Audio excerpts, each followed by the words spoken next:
848 with a prayer. Please bow your heads. God grant that we who would seek to serve you may have the wisdom of your Spirit, the guiding of your hand, and the grace to serve together for the prosperity of our city, through Jesus Christ our Lord. Amen. Please stand for the National Anthem.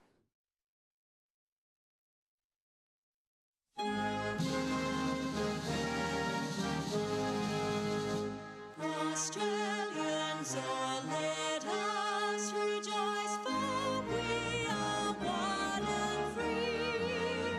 We've golden soil and wealth for toil. Our home is girt by sea.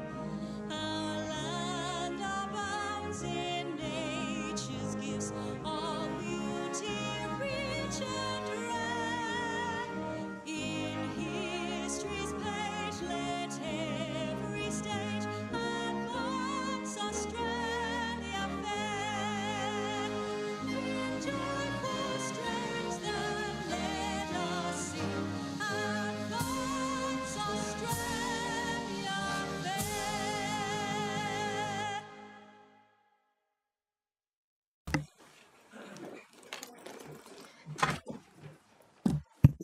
Okay, we all know that the Mayor is representing the city in Brisbane at the Local Government Association of Queensland this morning. He will be here, but just a little late. So other than that, we're all here and there are no apologies. So we'll start with condolences, and I'll go straight to you, Councillor Lacastra, first up. Sorry? Just want to make sure I get a couple of things here. Just bear with me 1 second, Councillor, sorry. Do you know what? I am trying to find this, but I will actually, even if I can't find it, I think I can speak. Councillor Castro, you be seated, find it, and I'll do a condolence in the interim. Okay, thanks, but I think I can speak enough about Joe, but there was one particular thing I wanted to put in that, yeah. That's fine. So, thank you. Councillors, I would like to move that a motion of condolence be passed and a message of sympathy sent to Margaret Brown on the passing of David Brown. Seconded, Councillor Wilkinson. It's really sad to say that the Mayor and I only just recently signed a birthday greeting for this gentleman, David Brown, who lived at Ingenia Sea Change at Upper Coomera. And I went along on the day of his 90th birthday and presented him with a framed certificate. And he was in seemingly good health, but sadly, since that date, he has passed away. I was able to also give him a certificate from the state member, Mr. Mark Boothman. And it's interesting, on the day Mark decided not to come along because he had a little bit of a sniffle and he thought that it wouldn't be wise to be there with Mr. Brown due to that. So David was one of the very first residents at Upper Coomera Sea Change, and he'll be sadly missed by all of his mates at the resort. I'd like to offer our condolences to the Brown family and residents, and may David rest in peace. With that, I'll take the vote. All those in favour? That is carried. And now, Councillor Castro, I'll go to you.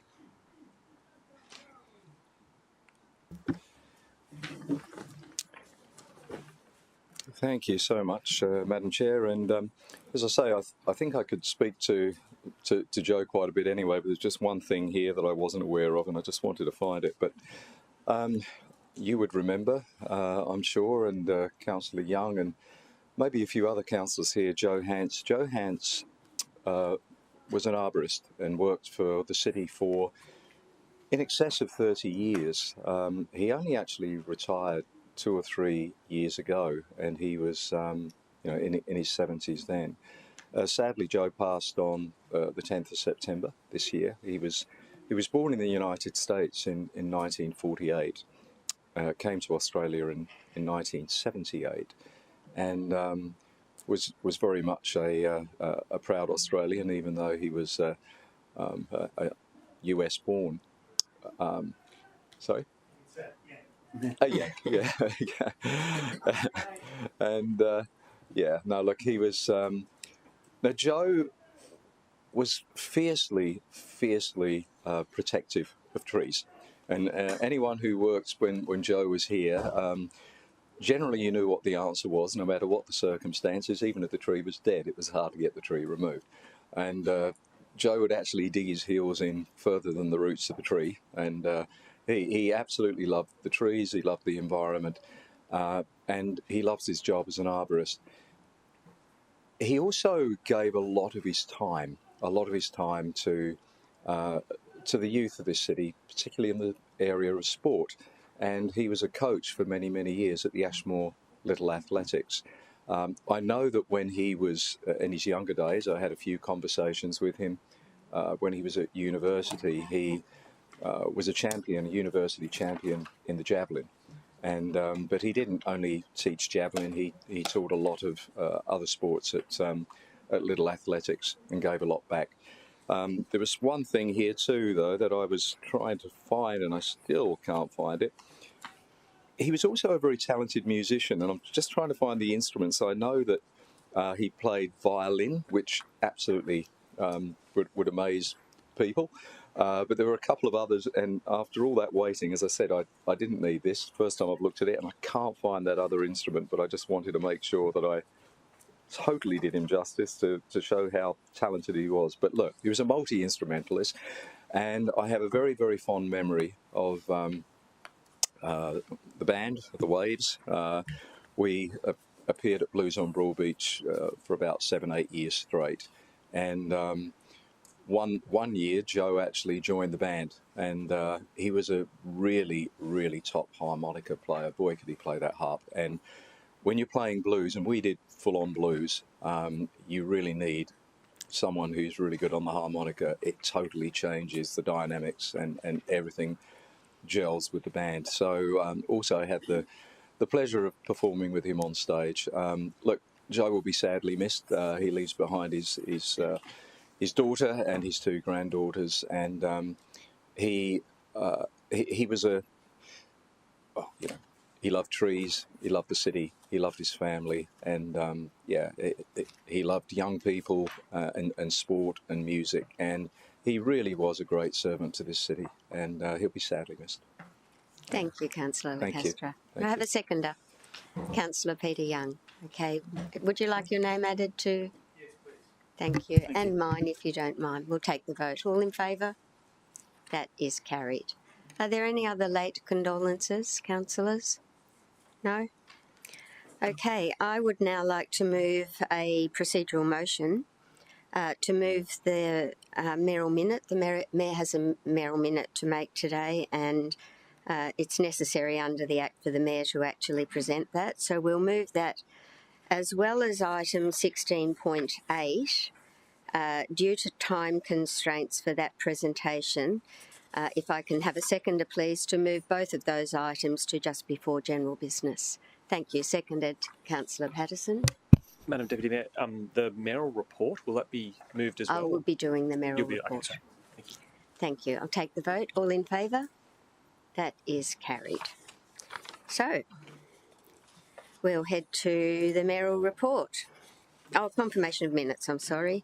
The confirmation of the minutes of the 847th meeting. Do I have a mover? Councillor Patterson. Acting Madam Chair, I've got a slight clarification or change. First of all, we have to receive the report. Okay. Receive the minutes first, and then you can do that. So we had Councillor Patterson moving and Councillor Tozer all in favour. Correct, and that is carried. And now you have a change to the minutes? Yes, thank you, Acting Madam Chair. I'd like to note that item 14.1 of the council agenda incorrectly stated the petition was received from the residents of Atlantis West. The correct apartment building that was submitted to the petition was Atlantis East. Okay. Thank you. With that noted, no other changes, councillors? We'll move for adoption of the minutes then. A seconder, Councillor Hamill, thank you. All in favour? That is carried. And now we'll move on to the Mayor's report. Thank you. Okay, so a little bit of this report was while the Mayor was representing the city at the Paralympics. So we'll start before he left with the Mayor visiting Cairns. He joined the board members in Cairns for the co-hosting of Brisbane 2032, as you can see from the photo. They spent time with the local community and young athletes and explored with the Mayor of Cairns opportunities for tourism, business and sporting activities across the city. And then the Mayor took off for Paris. And on behalf of the city, I was fortunate to attend the celebration of the Chinese businesswomen, the Global Federation. It was their 20th anniversary, and it was a really interesting evening with a lot of photographs, as is usually the case, and a great time for us all. John Paul Langbrook was there, and Katrina Metcalf, the Mayor's international relations person, was there too. And out of the blue, they invited her to make a speech, which was quite funny because she'd given me everything that I needed for my speech, and there was not much left for her. But she did a great job. Then we'll move on. We had on Sunday, the 22nd of September, the fantastic welcome home for the Olympic and Paralympic athletes. It was here at Hotter, and I know several councillors attended. I think Councillor Hamill, Patterson, Wilkinson, Lacastra, Tozer, Doran and Councillor Marshall. So it was great for everyone to welcome home our incredible athletes. We had 65 Gold Coast athletes compete, and it was a great opportunity for us to say thank you for their efforts on behalf of the city. On the 23rd of September, we hosted here the Australian and New Zealand Riders' Choice Wake Awards. It was a fantastic event. There were about 330 families who came together for the first time in about a decade to support their own industry. It was actually 20 years since those championships were held in Australia, and there were about 400 representatives, the world's very best wakeboarders here in our city. So there was the Wake Park event, there was the cable riding event, and also free riding that I think was at the top of the spit. So they had a conference down at the Star, and it was great to be there to welcome them all to our city. On the 24th of September, we launched what's coming this weekend, our very exciting GC 500. And this photograph was taken at the renewal of the 3-year extension to the Boost Mobile Gold Coast 500. So I'm sure that some of us are going to be there on the weekend and cheer along our homegrown teams. Well done to Supercars, Experience Gold Coast and Tourism and Events Queensland for continuing to support this event. On the 25th of September, this is one that I attended in my own patch on behalf of the city. Many of us know there's been a really sensitive issue about the relocation of the cenotaph from the Tamborine Oxenford Road. There's traffic signals going in at the intersection, and so a decision has been taken to relocate the cenotaph to Highland Reserve. And there was a deconsecration of the cenotaph, widely attended by community and representatives, and we look forward to the Anzac Day service next year being at Highland Reserve. On the 26th of September, we nearly said October, but on the 26th of September, this facility was opened at Southport, and it's a one-stop shop for all sorts of breast disease, whether it be benign or malignant, imaging care, support. They've focused on every aspect of treatment, and it's something quite revolutionary and fantastic for Gold Coast women. So Rob Mulhoke was there as the representative for Southport, and he made a very touching speech on the night that was, quite overwhelming, but it's good to see Rob back and at that event doing such a fantastic job. Good news for Gold Coast women. On the 27th of September, oh, this was fun. This was the opening of the triennial at Hotter, and an opportunity to talk about this precinct and the Here and Now exhibition that is on now, featuring 42 Gold Coast artists. But it was incredibly well supported, as you can see by the photograph, and a fun night where we got to have a look through the exhibition as well. So congratulations to Hotter on that one. On the 1st of October, we had our 2 citizenship ceremonies that welcomed 692 new Australians from 66 different countries. And they're always an emotional time due to the journey that has taken so long for so many people, but great to be there and participate in that. Following up, on the 4th of October, I was really pleased to arrive late at the Gold Coast Women in Business Awards. I wasn't happy to be late, it was just a calendar malfunction, but got there in time to join Councillor O'Neill, Councillor Patterson, Councillor Taylor and his wife Sam, who's also a sponsor, so thank you for that. And we got to celebrate the inspiring achievements of females in our business community. It was the 12th year of the awards, and the Gold Coast Woman in Business of the Year was Claire Mitchell, founder of Eco Modern Essentials. So congratulations to Claire and all other winners. Okay, now the Mayor's back.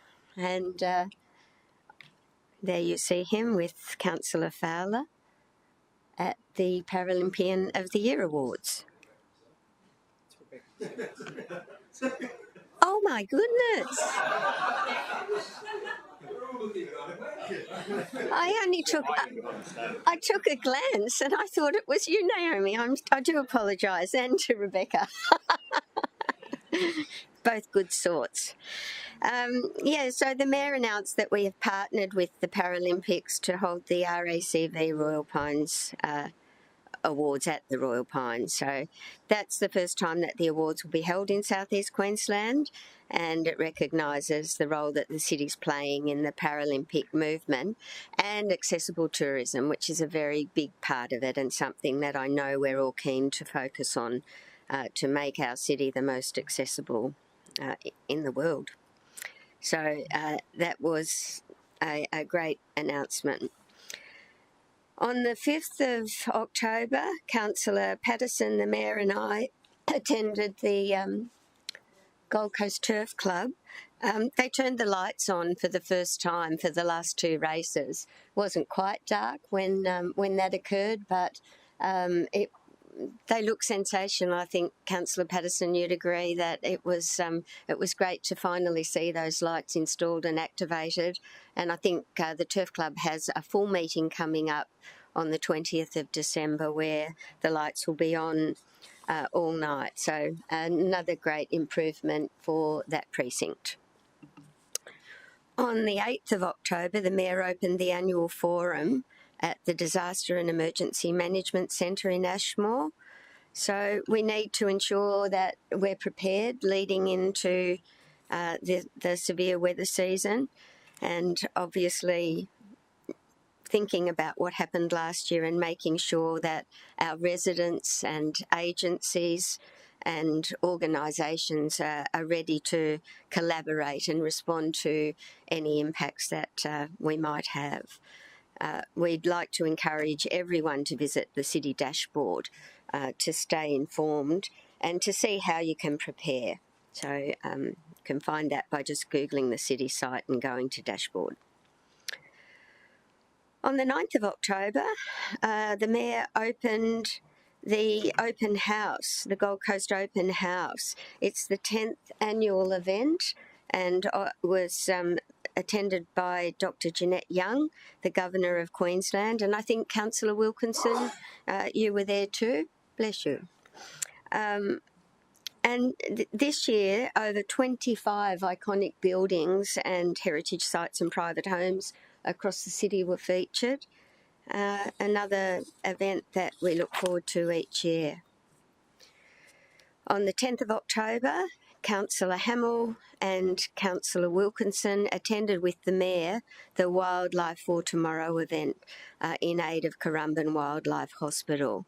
The city has been a strong supporter of Currumbin for many years, and this event was another chance for the community to help raise funds towards Currumbin's Wildlife Research and Education Campus. I was just checking who that photograph was with. Brooke Patterson? Maybe Shelley. Thanks, councillors. Okay. The announcement of the Asia Pacific Screen Awards. The Mayor announced that the city will host the 17th Annual ASPA Awards at the Langham on Saturday, the 20th of November. These are the Asia Pacific region's most prestigious awards in film. 78 countries that produce half of the world's films participate. It's worth noting that the screen industry now injects $500 million into our economy each year, so an exciting time for screen production, and we're ready to roll out the red carpet for them in November. Friday, the 11th of October, the Mayor launched the opening ceremony with Surf Lifesaving Australia CEO Adam Weir at the Coolangatta Surf Club. Councillor O'Neill, you were in attendance that day, and it was the celebration of Coolangatta Gold's 40th anniversary, and I believe Ali Day won for the 10th time. What a performance. And the Iron Woman title was won by Gemma Smith, so another great event for Southern Gold Coast. Now, the grand opening of Juju. Juju is a new restaurant in the old Hellenica building at Nobby's, and the Mayor and I and the Mayoress attended. It was an interesting night. I think you may have seen some of the media. That there is the Tommy Tomahawk steak, named after our Mayor, and he was in fine form, I can tell you all. He made a speech that, everyone enjoyed. It was a great restaurant, and I'm sure it will become a really popular restaurant on that part of the strip at Nobby's. And congratulations to Trent and Cody for their investment in our town. On the 12th of October, this is a good one, the Mayor went to an arm wrestling club, Powerhouse Gold Coast Arm Wrestling Club. It was held at Damien Leading Park at Oxenford. Were you able to attend, Councillor Fowler? No. It was a not-for-profit club running Are You OK barbecues, and they have this arm wrestling club as part of that activity, and the Mayor would like to see this as a growth area, so that's probably because he'd win most arm wrestles. So you can check them out on Facebook, the Powerhouse Gold Coast Arm Wrestling Club, or just go along to Damien Leading Park at 9:30 on a Saturday morning. Mark Hamill, you might like to join that one.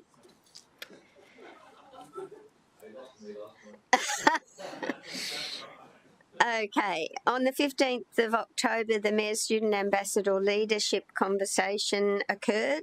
So the Mayor went along to the Southport Hub to speak on professional development and leadership. This year we've got 22 students from 13 countries and 11 educational institutions in the Ambassador program. They help promote the benefits of studying and living on the Gold Coast, and it was a very warm welcome from the Mayor on that occasion. The Mayor's senior concerts.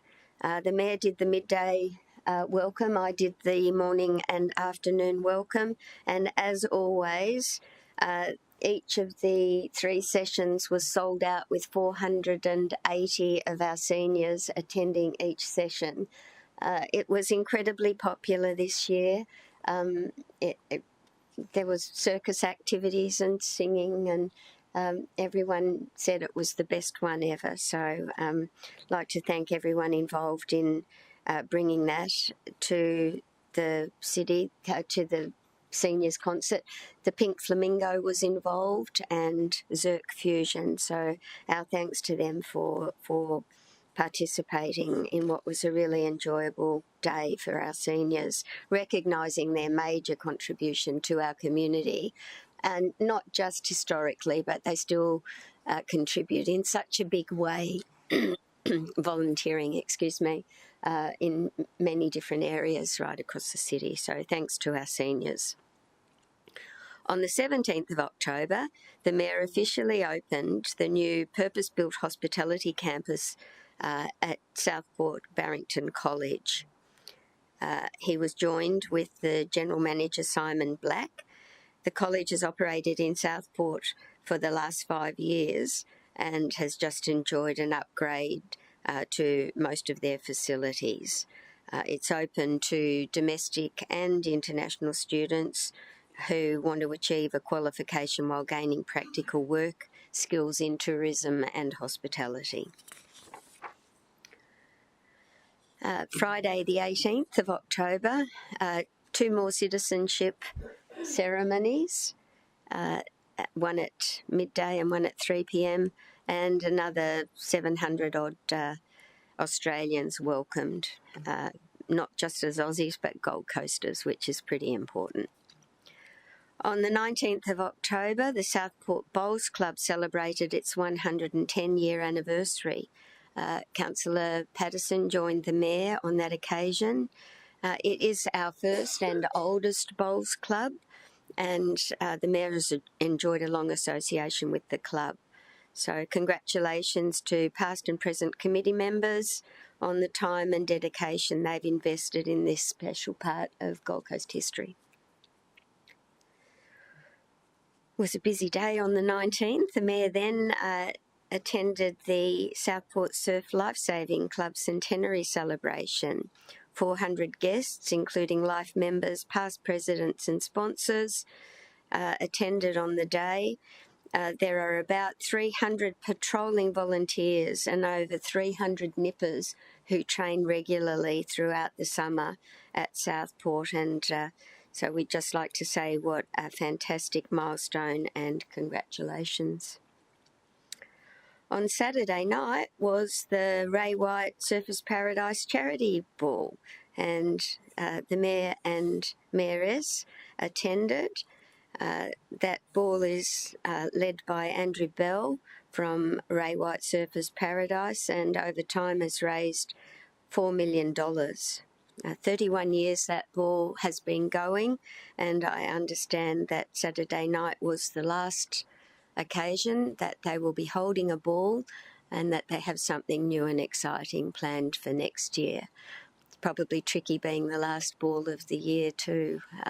There's so many that have joined the bandwagon now. It's been 31 years that Ray White Surfers Paradise has been raising funds for muscular dystrophy, and I understand that over $140,000 was added on Saturday night, so congratulations to them. On Monday, the 21st, a couple of days ago, the CEO and Mayor visited Waterside West to present a certificate to our customer contact team to Simon Davey and Gareth Morgan. They are the first point of contact for many of our city services, and in a recent customer satisfaction survey achieved an 87% rating. So the Mayor and the CEO wanted to recognise them for their hard work, professionalism and service to the city, and I'm sure we'd like to all join them in congratulating them, because they are the very first point of contact for our customers, being our ratepayers, and acknowledge that it's not always easy. Gold Coast Business Week. I think most of us were fortunate to participate in some way in Gold Coast Business Week. The breakfast this week was fantastic, and I think the speakers were terrific. So there were 850 people attending throughout the week, 11 events, and speakers from various fields, presentations, networking opportunities for our business community. So the Mayor firstly attended the Joint Chambers event at the Island, where insights on talent acquisition, employment challenges and business growth were discussed.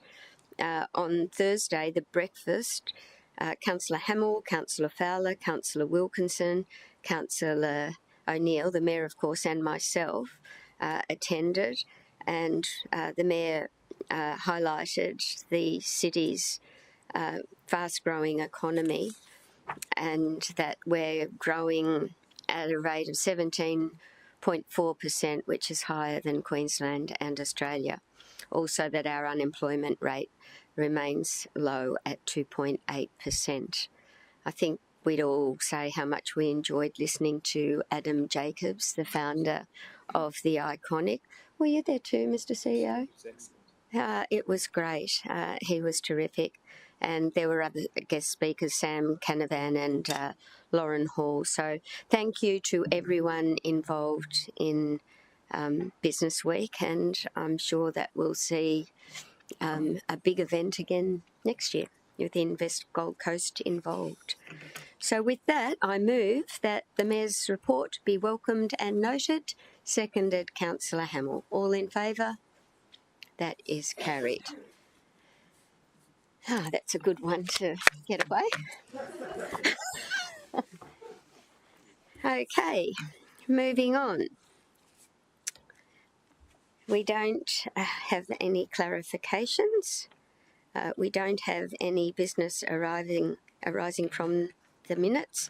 So I'll go to Councillor Taylor for a presentation. Councillor Taylor. Thank you, Acting Madam Chair. It's a pleasure to present to the City Road Safety Team the winners of the 2024 Community Program Awards category. The Australian Road Safety Awards, presented by the Suncorp, is an initiative of the Australian Road Safety Foundation. The City Road Safety Ocean Pathway Conflict Study was successful in winning the 2024 Community Program Award category. The city's Oceanway Pathway Conflict Study project was undertaken between 2021 and 2023.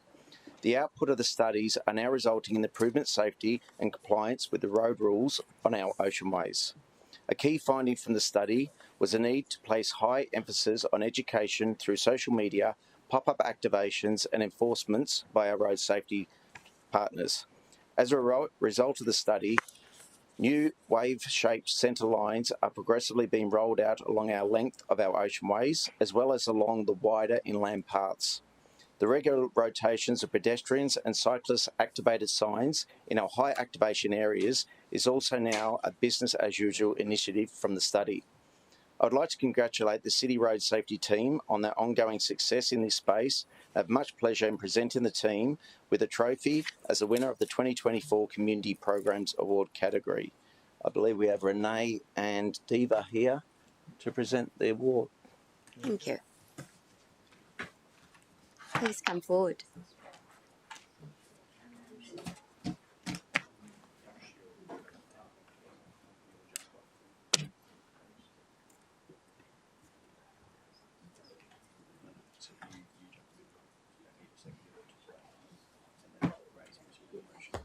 It's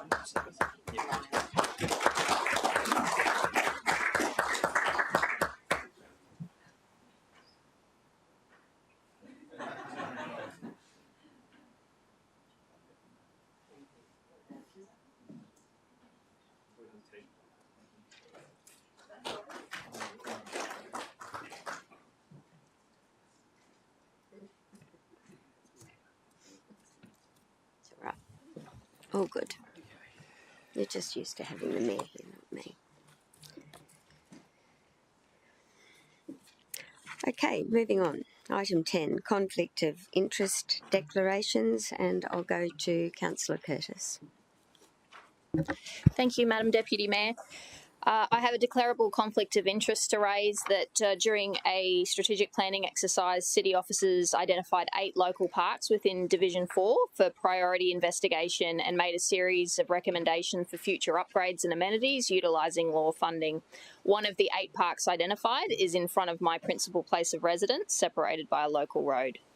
Whilst the plan was a product of my request, I was not involved in the city-led analysis that identified the 8 recommended parks for improvement, and noting that any investment of law allocations above $10,000 will require council approval. There will be subsequent opportunities for councillors to further consider the perceived conflict should my decision-making lead to a request for law funding investment within that park. Thank you. I'll go to Councillor Hamill. Madam Deputy Mayor, I'd be happy to move a procedural motion that Councillor Curtis may participate in the decision despite the councillor's conflict of interest because the matter is minor and remote in nature and it is in the public interest for the council to be part of the decision-making process. Thank you. That's seconded by Councillor Taylor. And we'll take the vote. Or we have to have a division. Thank you, Nikki. All in favour? Councillor Gates, Councillor Young, Councillor Taylor, Councillor Hemmel, Councillor Fowler, Councillor Wilkinson, Councillor Patterson, Councillor Martin, Councillor Castro, Councillor Doran, Councillor Tozer, Councillor Marshall, Councillor O'Neill. And Councillor Curtis did not vote. Correct. Thanks, councillors. We'll now go to Councillor Josh Martin. Thank you, Deputy Mayor. I'd like to inform the meeting that I have a prescribed conflict of interest. I've become aware of a development application in accordance with Section 150 EIC. The development application MCU/22/88 was lodged with the City of Gold Coast in March 2022 for a material change of use at 1134 Gold Coast Highway, Palm Beach. On the 30th of August 2022, I made a written submission to the City of Gold Coast by way of a formal objection during the public notification stage. I wasn't a councillor at the time, and it's since been brought to my attention by city officers on the 14th of October 2024 that the application still hadn't been decided since its lodgement in 2022. So I am required to make this declaration because it is a prescribed conflict of interest under the Local Government Act. So I won't be participating in the decision on the matter. Okay, so that simply needs to be noted. There's no action, no decision to be made today. Thank you, Councillor Martin. And you have a second one. I do. It's actually on advice from our city solicitor. The second declaration is split into 2 because there's 2 names attached, but they are interrelated because the parties are husband and wife. So I'd like today to make a declarable conflict of interest declaration. In that I've become aware that a development application has been lodged by parties that are personal acquaintances of mine and who I had received campaign donations. So the application is MCU/2024/387 and it was lodged on the 27th of September 2024, incorporating 6 properties for a material change of use for multiple dwellings and a food and drink outlet. The applicant is BKA Holdings, registered in 2004, of which the 2 directors and shareholders are David Ingwersen and Alison Ingwersen. The application incorporates the 6 properties on the address listed on the screen. So the landowners of the 6 properties, there's a couple of entities involved, but essentially the parties have an interest. So register the lots on the screen for David Ingwersen, David and Alison Ingwersen on the lot 27, and a super company which has the remaining 3 lots. So the nature of the conflict, whilst it's not prescribed or doesn't meet the threshold of declarable interest, conflict of interest, I had received a donation from David Ingwerson in the amount of $495 on the 15th of February in 2024. David did volunteer on my campaign and put up corflute signage and handed out how to vote cards. I don't consider that I have a close personal relationship with David Ingwerson, and therefore I don't consider that they are a related party under the Act for conflict of interest purposes. In making the decision, I've considered the department's guidelines on what's defined as a close personal relationship and therefore a related party. But I make this conflict of interest declaration, whilst it doesn't meet the financial threshold, in an abundance of caution on the perception that someone might consider I have a close personal relationship. For clarity, at the time of receiving the donations, I was not aware of any current or future application that these parties or entities would have an interest in making an application. For all of my campaign donors, I verbally and in writing confirmed that they were not prohibited donors and did not have a current or a future intent to lodge a development application, and I've only become aware of it now since its lodgement. So the name of the person on this declaration is David Ingwerson, also Director of DB Ingwerson Super Investments and BKA Holdings, which is the applicant. On the screen is the amount, $495 on the 15th of February, which I've listed. So I'm seeking Council's support and stay in the room in that a reasonable person may presume there is a conflict of interest between my personal interest and the public interest. But I have, however, considered my position, and I seek permission of Council to participate in the decision on the following basis: that due to the scale and size of the development application, and it would be in the public interest for me to represent the community on that application. Sorry for the Minute Secretary. Thank you, Councillor O'Neill. Let's tick the wrong box there.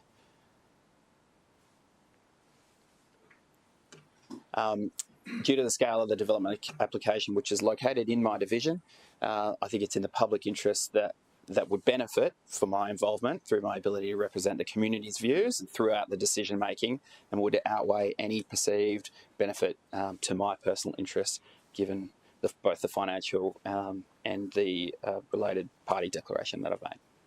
Thank you, Councillor. Could we also just correct the spelling of corflute? There's no E in corflute, just on the page prior. Up there. See the little underscore with red, corflute signage? Just take the E out. Thanks. I'm the grammar queen. Thank you.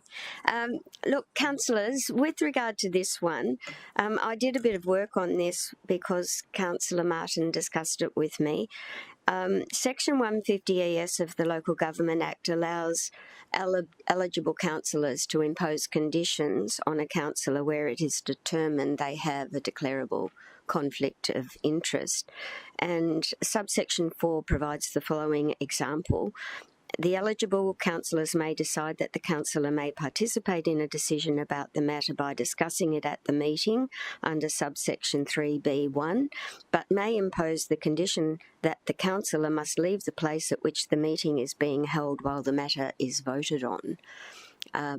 It's my feeling that that would be appropriate in this scenario, and so I'm going to move that Councillor Martin has a declarable COI in this matter and must leave the chamber while the matter is voted on, but may remain in the room to participate in debate and discussion on the matter.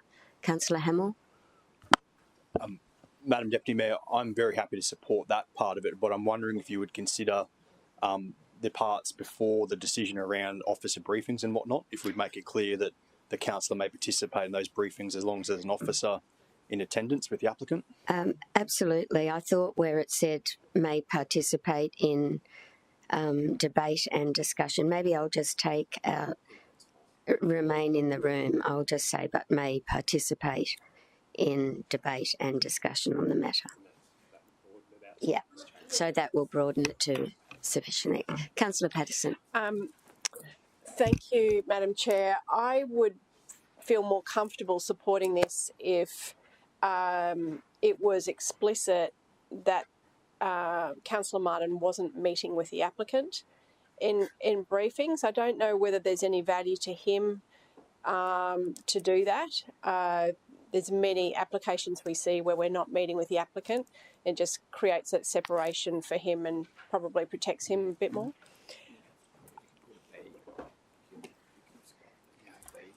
I could, or I can just add in discussion with the officers. Yep, that's fine. That works. How about, councillors, if we put that Councillor Martin has a declarable conflict of interest in this matter and must leave the chamber while the matter is voted on, but may participate in debate and discussion with officers on the matter. Are you happy with that? Okay. Here we go.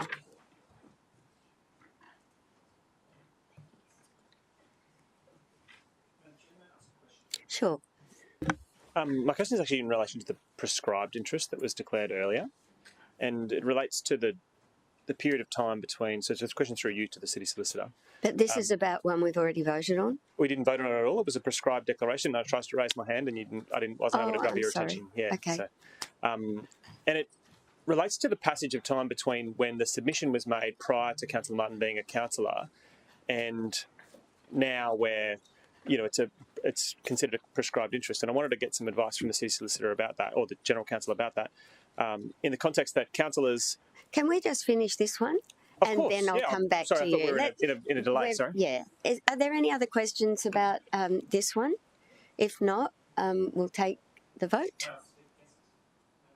May you what? Sure. Madam Chair, I think you had a seconder. Councillor Hamill was the seconder. Yeah, Councillor Hamill seconded. Are you okay for speak against it? Yes, of course. Yes. So my view actually is that the quantum of the donation should enable Councillor Martin to stay in the room. That's my view. I appreciate quite a number of councillors articulated a different view to that. I think that the magnitude of a development of this nature and the magnitude of the donation made as part of the political process, I think actually compels us to encourage a councillor to remain in the decision-making process. I think it's just short of that $500 threshold, which is actually important and intentional. The person wanted to support someone's, election campaign, but did not want to go over a threshold that threshold that's set for us. And frankly, I think by excluding Councillor Martin from the decision-making, we actually prevent him from representing the interests of his broader residents who may have very different views than this developer. Frankly, I think it's unfortunate, and I think these are difficult circumstances that we're in, and Councillor Martin has assured the chamber that, that we haven't, that he wasn't aware that an application was going to be lodged. But frankly, I think excluding him from decision-making really it isolates his representation in a way that's just not in the spirit of what this legislation is about, taking into account the size of the donation made. Mm-hmm. Okay, did Councillor Hamill?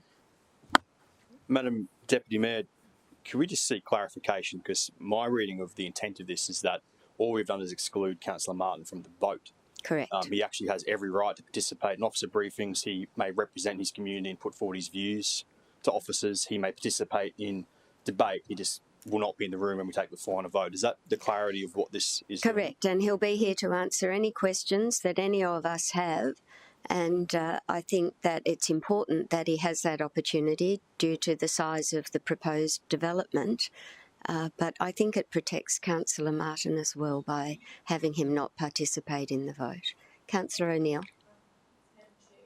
Thanks, Madam Chair. I also would like to point out too that even though at the time of the donation, even though it was small, that the person that Councillor Martin has a relationship with was not a developer, but he is now. So yes. I think perception by the community, and I know from personal experience, perception by the community about developer donations stands, and I think it's a very wise decision that we're going to make today. I'm certainly going to support this. Thank you. Okay. Any other comments, Councillor? If not, we'll take the vote. All in favour?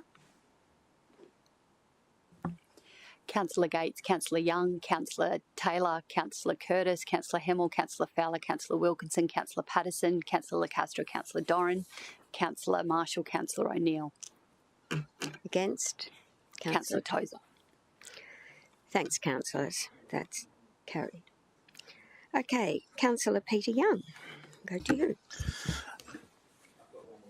Oh, I'm sorry. Oh, there were two, so it's exactly the same. I'm happy to... It is the same one. I would just like to point out one difference, this application being for Alison Ingwerson, who also made a $495 donation, but had no involvement in my campaign. It was simply the financial donation. Okay, that's fine. Well, I'm happy to move the same motion as previously, seconded by Councillor Hamill, and we'll just give the minute secretary a minute to catch up and then we'll take the vote.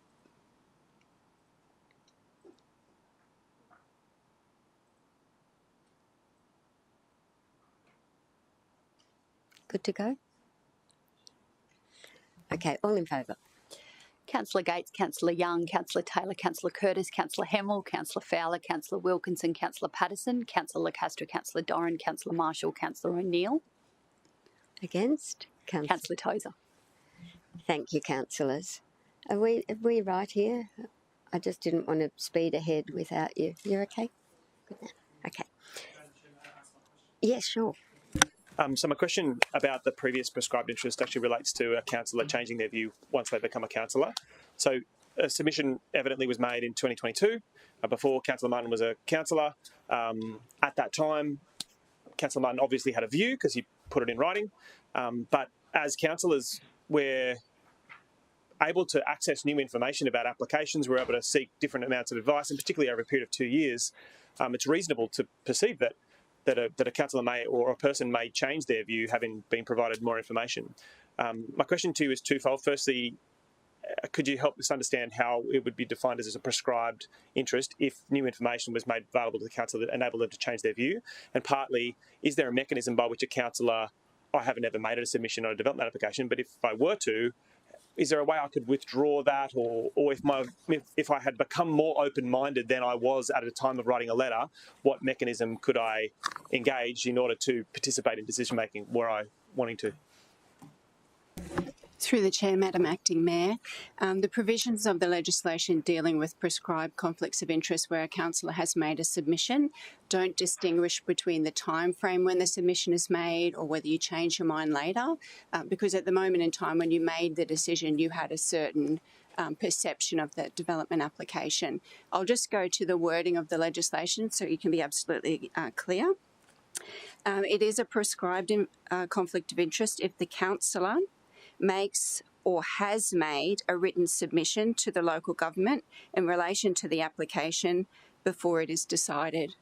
So it clarifies it's makes the submission or has made the submission, which suggests it's taking into account what's happened in the past.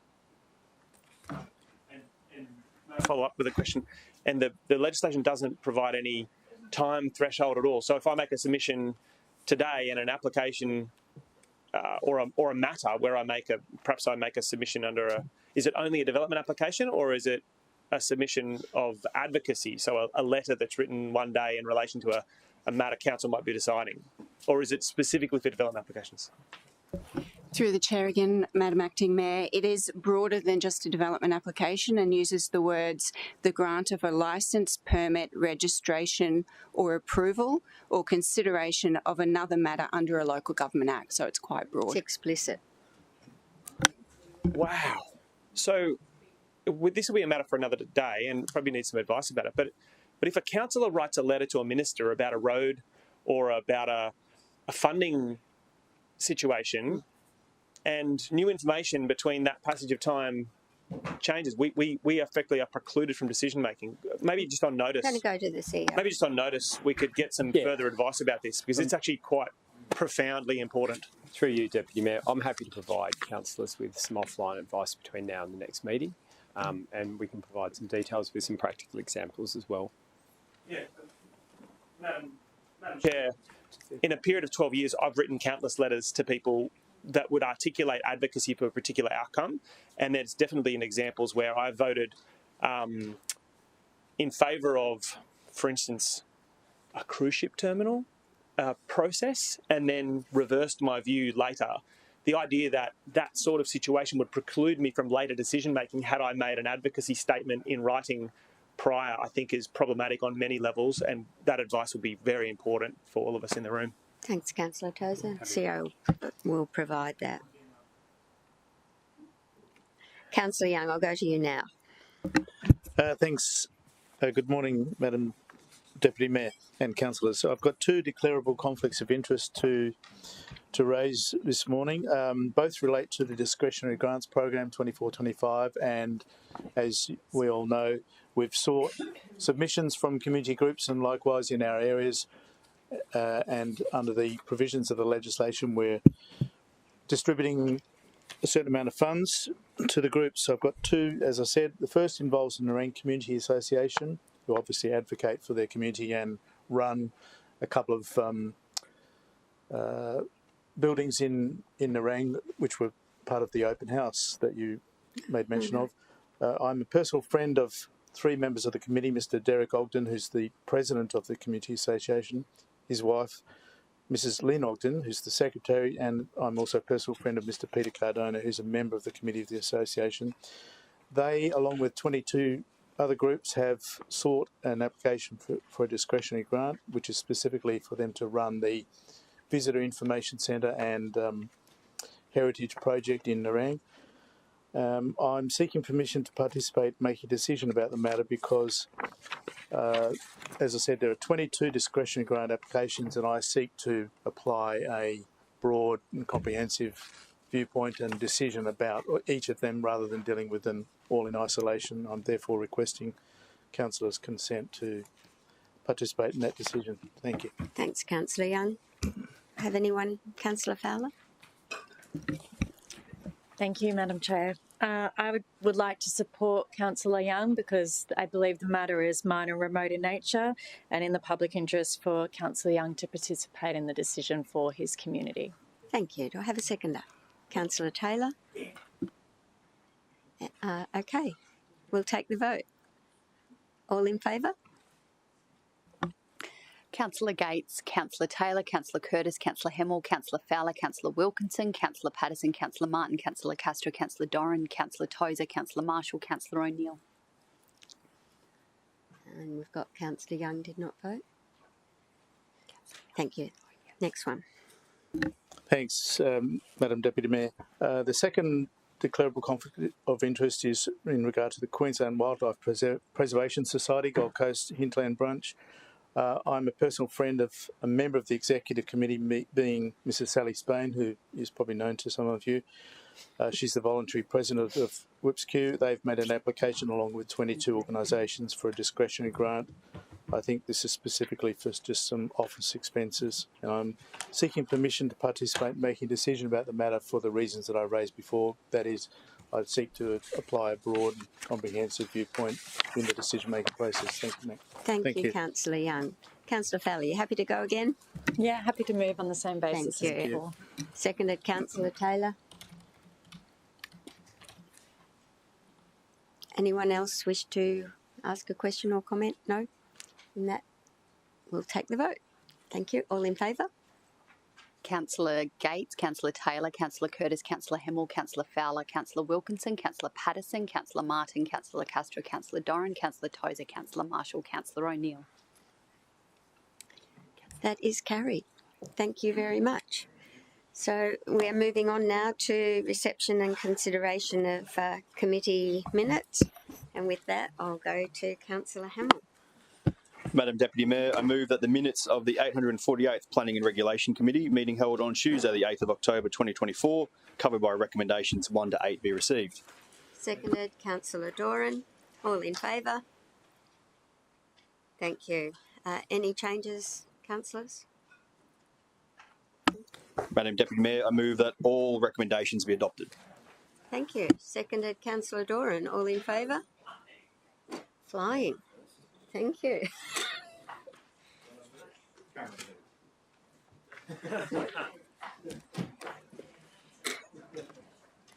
Gosh, thank you.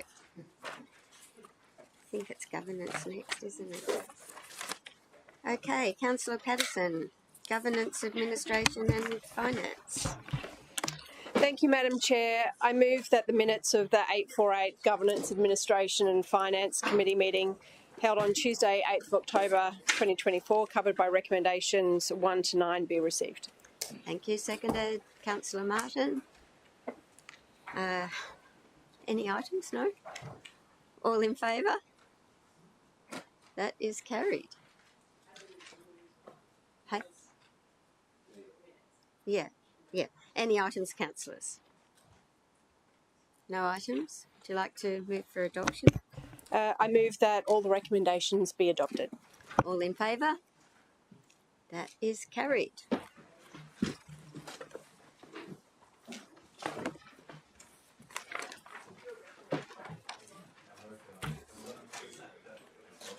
Over to you, Councillor Curtis. Thank you, Madam Deputy Mayor. I move that the minutes of the 848 Water, Waste and Energy Committee meeting held on Tuesday the 15th October 2024, covered by recommendations 1 through 6, be received. Seconded. Councillor Wilkinson. All in favour? That is carried. Any corrections? No? Move for adoption. Any items? No? Oh, correction. Okay, sure. Madam Deputy Mayor, I was hoping to pull out 6.1 and moved, if I could, please. Okay.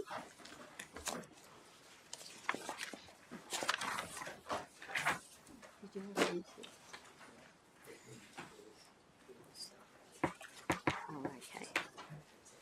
Okay. All right. Did you wish to speak to this? Madam Deputy Mayor, just to speak quickly to this item, that it came about after a GBI from Councillor Young, and just to say that I thought the presentation from EGM Kaler and his officers on this was excellent. The quality of the data and information and the foresight of the future was incredibly interesting. So it really was just to pull it out and say congratulations to officers, and that we look forward to the next report on the next update of improvements to these two networks. Okay, so you're moving this separately. Seconded, Councillor Patterson. Did anyone else wish to speak to it? If not, I'll take the vote. All in favour? That is carried. Any other items, councillors? If not, I'll go back to Councillor Curtis. Thank you, Madam Deputy Mayor. I move that all remaining recommendations be adopted.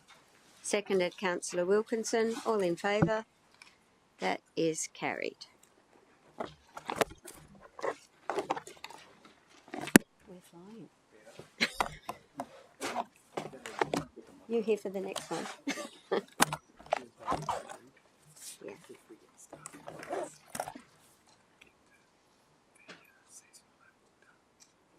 Right. Okay. Yep, fine.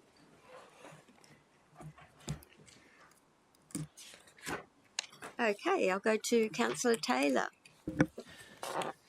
Thank you, Acting Madam Chair. I move that the minutes of the 848 Transport and Infrastructure Committee meeting held on Tuesday the 15th of October 2024, covered by recommendations 1 to 11, be received. Can I have a seconder, please? Councillor Young, thank you. All in favour? That is carried. I would like to call out item 7.1 only because I made a declarable conflict of interest declaration, and this is the first time that this has happened where we are no longer required to make the same declaration at full council, but I believe it will be necessary to record the way that I voted. And so I had prepared some words to go in the minutes that say, Councillor Gates declared a declarable conflict of interest, and the details of the DCOI are recorded in the minutes of 848 Transport and Infrastructure Committee meeting of the 15th of October 2024, and then to record that Councillor D. Gates voted in favour of the motion, which I'm about to do. So if the Chair is happy with that, I'll provide these words to the Minute Secretary, and we can just move 7.1 separately. And I didn't get an opportunity to seek legal guidance, but I thought that this was sensible in the interim, and then we can take your guidance for next time as to whether this needs to be continued. Thank you. So I think what we will seek to do with the guidance of General Counsel is amend the template here so those words now appear so that they immediately will go in to the minutes, if that makes sense. So that will save us having to do this every time moving forward. So councillors will see it as written now, will be in the minute in the template we use for every council going forward. Okay, thank you. You might, General Counsel, you might just like to review the words and make sure that they're right before that template is established. Thank you. Okay, any other items? Councillor Hamill? Well, yes, probably sensible to do that, thank you. So are you moving that? I'm happy to move it, yeah. Okay, fine. And 6.4. oh, we'll just get a seconder for 7.1. Councillor Taylor. Madam Deputy Mayor, I just wanted to, again, thank a couple of officers. So to Officer Ross McCauley and Officer Emily Walsh. This report dealt with a bit of a historical issue. It's been tidied up really well. So just to call those two officers out for their excellent work and for pushing this report through committee. Thank you, Councillor Hamill. And Councillor Taylor is seconding that, and I presume you don't need to say any more. Anyone else have any comment to make? No? If not, we'll take the... Just spelling matter. Councillor Gates declared. Oh, the L and the A. Yep. Thank you. Okay, all in favour? That is carried. Any other items? Councillor Martin. 6.4, Deputy Mayor, I'd like to pull out.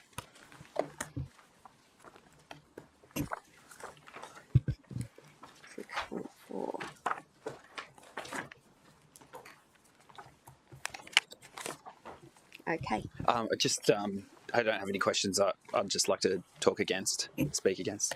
Okay. I'll move the committee recommendation. Okay, thank you. Moved by Councillor Tozer, seconded by Councillor Hamill. And Councillor Martin, you wish to vote against and speak against? Yes, please. Okay. Did you wish to open, Councillor Tozer? I might close after Councillor Martin's. Go ahead, Councillor Martin. Thank you, Deputy Mayor. I did speak about this at committee, even though I'm not on this committee, but I just wanted to put it on record around this petition response. Deodar Drive is a mix of residential homes and a local neighbourhood centre of shops, of retail at the end of Lower Gold Coast Highway in Burleigh Heads. I acknowledge that this stormwater project is a critical piece of infrastructure that's going to protect those homes, and that work was necessary in conjunction. Gold Coast Light Rail 3 was being completed, but it is a project that's had significant delays and issues, and it's really the coupling of both projects through several delays that have compounded this impact on the community significantly, and so it is the element of the committee recommendation that the petition response around compensation that I didn't agree with. Individually, absolutely no question, and I understand we have a position of compensation, but this project's been going on for nearly 2 years. I mean, it's the better part of 8 months where the whole street had been closed. Residents were faced with a decision to either have your car locked in for 8 months, or and maybe perhaps it was the pitch was shorter amount of time, but have your car locked in your garage that you couldn't get out for this period of time, or have your car out and therefore you had to park hundreds of metres away. We had elderly that couldn't deliver groceries or get cabs. We had issues with emergency vehicles. We had businesses in this area. I mean, one has permanently closed, and we've got others that are on the brink. So while I absolutely note officers reviewed this, I just didn't agree in this situation, and I think we had more of a role to play because it was the timing of the two projects at once that had a significant, how much can these people bear, and I think it pushed past, and I hope that we really learn from this project. And there was delays from other parties. I understand Telstra delayed this project by about 5 months, which then caused these two projects to be on top of each other. But I think, I just think these residents deserved something that really impacted their peace and enjoyment and their lifestyle, and as well as the local businesses. So I can't support the committee recommendation around compensation. So I just wanted it to be noted that I'll be voting against. Thank you, Councillor Martin. Any other comments before Councillor Tozer closes? No? Thank you, Madam Chair. Look, we talked at some length about the project, and we were reassured that residents in this area would be communicated with soon as well. And as the project concludes, there'll be some, follow-up dilapidation reports and things like that that'll be undertaken. But I just want to read a few things just from the conclusion so people who are watching understand what this is all about. The stormwater upgrade at Deodar Drive is required to improve flood resilience for properties and roads in the catchment area and improve water drainage following rain events. It's my understanding that there's significant flooding in this area without this improvement, which is obviously going to impact properties as well. Regular project updates have been provided to affected residents, including information on road closures, property access and waste collection. Independent contractors are carrying out the works at this project, and the contractor's overall safety performance has been reviewed as satisfactory. As part of the Deodar Drive stormwater project, dilapidation reports were conducted on over 60 properties before works commenced, and post-works property reports will be undertaken on all of those properties following project completion. I have it under, at the committee we asked some questions about that, and this project will really draw to its conclusion before Christmas, and all of those properties can be reassured that we are on the ball when it comes to this. Whilst it's been a difficult project through a number of other contract and variables that maybe aren't always council, we've done the very best that we can, and we're actually about to communicate quite comprehensively with them to close this project out. Councillors should support the recommendation today was made in committee. Thank you, Councillor Tozer. With that, we'll take the vote. All in favour? Against? Name recorded? Deputy Chair, have my name. Would you like your name recorded, Councillor Marshall? Please record Councillor Martin and Marshall as voting against.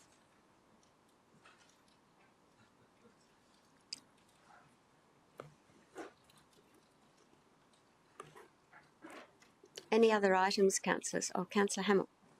Madam Chair, could we please pull out 6.5 so I can move and speak to it, please? Certainly. We'll go to 6.5. Go ahead, Councillor Hamill. Madam Deputy Mayor, we didn't get a chance at committee to have a chat about this item, and I actually thought it was really important to pull it out today and just, again, congratulate officers for what I thought was a really good report. It's the first time through T&I committee that we've had a report that has an overview of all the major projects occurring in the city, which is not just road projects, but community centre projects, the full list in there. To me, it's really opening up a level of honesty and transparency about not just major projects, but the entire programs across the entire city, and really encourages councillors not just to think about the projects in their own division, but to look at what's happening across the whole city, and puts us in good stead for the journey we were on with EGM Kaler and his team about what the new P3M model and new priority matrix looks like in the new year. So big thank you to officers, really good report, and thank you for bringing it forward. A seconder, Councillor Taylor. Thank you. All in favour? That is carried. And thank you for having the truck here this morning too. Thank you. Did everyone get to go and have a look? It is. Terrific. Thank you. Okay, any other items? No other items. I'll go back to Councillor Taylor. Thank you. I move that all remaining recommendations be adopted. Seconder, Councillor Wilkinson. All in favour? That is carried. Thank you. So, one to go. Lifestyle. Councillor Tozer. I move that the minutes of the 8:48 Lifestyle, Environment, Heritage and Resilience Committee that was held on Thursday the 17th of October 2024, covered by recommendations 1 to 5, be received. And seconder, Councillor Marshall. Thank you. All in favour? Okay, any items, councillors? Back to you, Councillor Tozer. Thank you, Madam Chair. I move that the recommendations of our committee be adopted. Seconder, Councillor Marshall. All in favour? That is carried. Thanks for your company.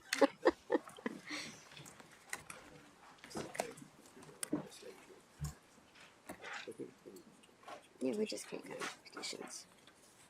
Thank you. So there are no notices of motion, no questions on notice. We'll move on to 14.1, which is a petition from Councillor Nick Marshall. Thanks, Councillor. Thank you, Madam Acting Mayor. I move that the petition from Debbie Sims seeking the support of the Gold Coast City Council to establish a permanent administration home for U3A Broadbeach at the Burleigh Waters Community Centre be received and referred to a committee for consideration and report. Thank you. Seconded, Councillor O'Neill. All in favour? Sure. Just a question, Deputy Mayor. There is currently a petition in place already for the same community centre for another group to have a similar tenure granted. I'd like some acknowledgement or some We'll go to the CEO. feedback from the CEO about where that stands and whether this is a conflict. Sure. Through you, Acting Mayor. So the presentation of petitions is about whether or not the petition is sound or not and whether the council should receive it. That's what you're about to vote on. I think, did you not quite vote? We haven't voted. You're about to vote on. Those matters will be considered in the response to the petition. So any related matter to the petition will be included in the response. Okay, you okay with that? So our decision is to receive or not receive, and we have to do one or the other. Sorry, I can go one. Yep. The local law doesn't allow for questions of substance in relation to the topic to be answered in this section of the meeting, Councillor. So it's, do you want to accept the petition or not? That's the only question that's being put to the council. So I can take that on notice and ensure that it's included in the response. Now we'll take the vote. All in favour? That is carried. Thanks, councillors. Another petition, this one from Councillor Josh Martin. Thank you, Deputy Mayor. I move that the petition to audit the active transport network in Southern Palm Beach, with a particular focus on poorly aligned curb ramps, missing segments of shared paths and missing east-west connections, be received and referred to a committee for consideration and report. Seconded, Councillor Tozer. All in favour? That is carried. Why are you grinning at me?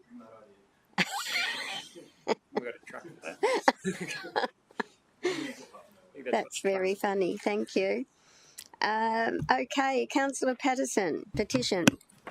Thank you, Madam Chair. I move that the petition from Lee Munro requesting council to have high-rise apartment general rates calculated and apportioned using the same methodology as the City of Gold Coast water rates be received and referred to a committee for consideration and report. Seconder, please. Thank you, Councillor Hamill. Thank you. All in favour? That is carried. Thank you. Councillors, would you like a comfort break? We might take a 15-minute comfort break. Thank you. Streaming off, please.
We're an open?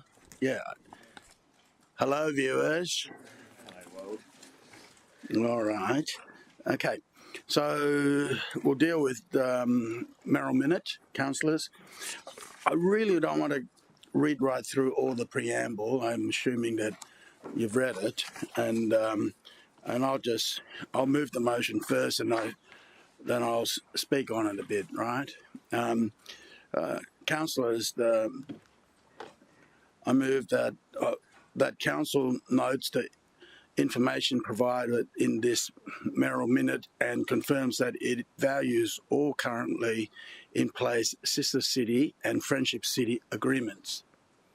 2, that in lieu of any formal contrary advice from the Australian federal government, the current cities, the sister city and other active partnership as outlined in the Mayoral Minute are to remain in place for the remainder of this term.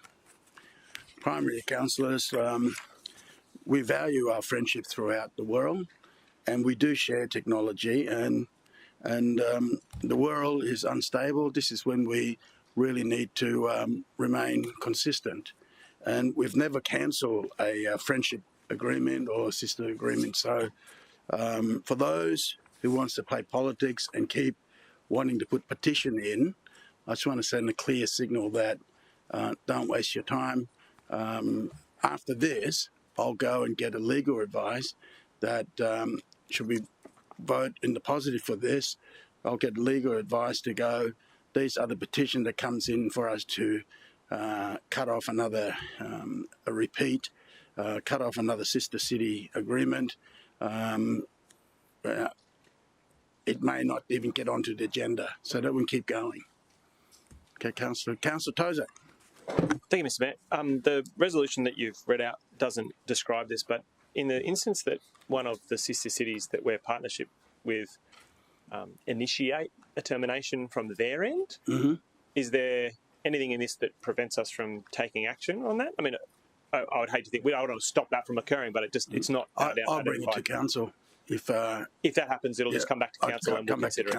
So I think it's implied and if in the resolution that if one of they want to end it, then that's okay. But we're making a decision that we're going to continue what we have in place. But you remember in high school, if someone don't want to dance with you, you're not going to force them, are you? No, Mr. Mayor, I'm all about consent, and I would like to, Same thing.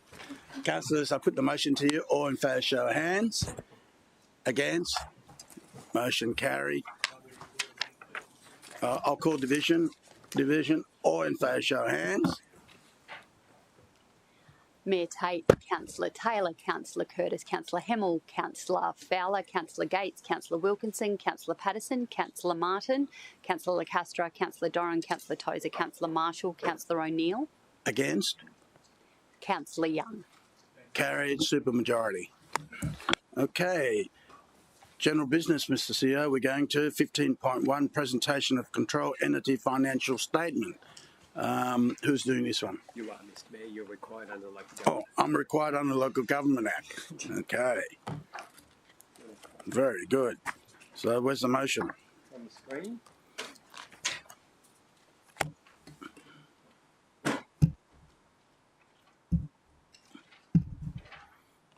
Gee, I've got to get my glasses on.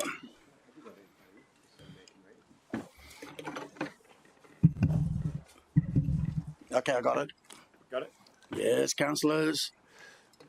I move that council notes the Mayor's tabling of the 2023-24, now I can't read it, ordered financial statements of Experience Gold Coast Private Limited as required by Section 213B brackets 3 close bracket of the Local Government Regulation 2012. Seconder, Councillor Martin. Division is recommended. Oh, division's going to be core. Anyone want to speak against? Put the motion to you. Division's core. All in favour, show of hands. Mayor Tate, Councillor Young, Councillor Taylor, Councillor Curtis, Councillor Hemmel, Councillor Fowler, Councillor Gates, Councillor Wilkinson, Councillor Patterson, Councillor Martin, Councillor Lacastra, Councillor Doran, Councillor Tozer, Councillor Marshall, Councillor O'Neill. We've gone too fast now. So we can do 16 more. Okay. Right. Okay, councillors, we are up to others. And we go to 16.1. Seasonal outlook. Mr. CEO? Yes. Excuse me. Councillor Martin? Thank you, Mr. Mayor. I just thought I'd point out we did resolve earlier in the meeting today to reshuffle. So I think Yeah, it was but they're not 16. here. Because we've gone too fast now. They're not here. No, I'll defer to Deputy Mayor Gate. Okay, I understand that the presentation can't be held because they're not here yet, but we had moved 16.8 to now, so I'm not sure whether we require another procedural motion to move it out of order again. Okay. It's going to be one of those days. Yeah. Okay, Councillor, move procedural motion. The 16.8 slips back into 16.8. Second, Councillor Gates. All in favour, show of hands. Thank you. Against. Motion carries. 16.1. Seasonal outlook. Thank you. And when they turn up, I'll do another procedural. Thank you, Mr. Mayor. So, as is now tradition at this time of year in preparation for the weather season ahead, we've asked Mark Ryan and team to come in and provide us with a brief overview of the conditions ahead as we move forward. Hi, Jody. Mark, when you're ready, mate. Thank you, Mr. Mayor. If I could just go to the next slide. Don't seem to have the next slide. I think it's the wrong way round. It's the wrong way round. We're doing the other one. Just get the correct presentation up. That's the one.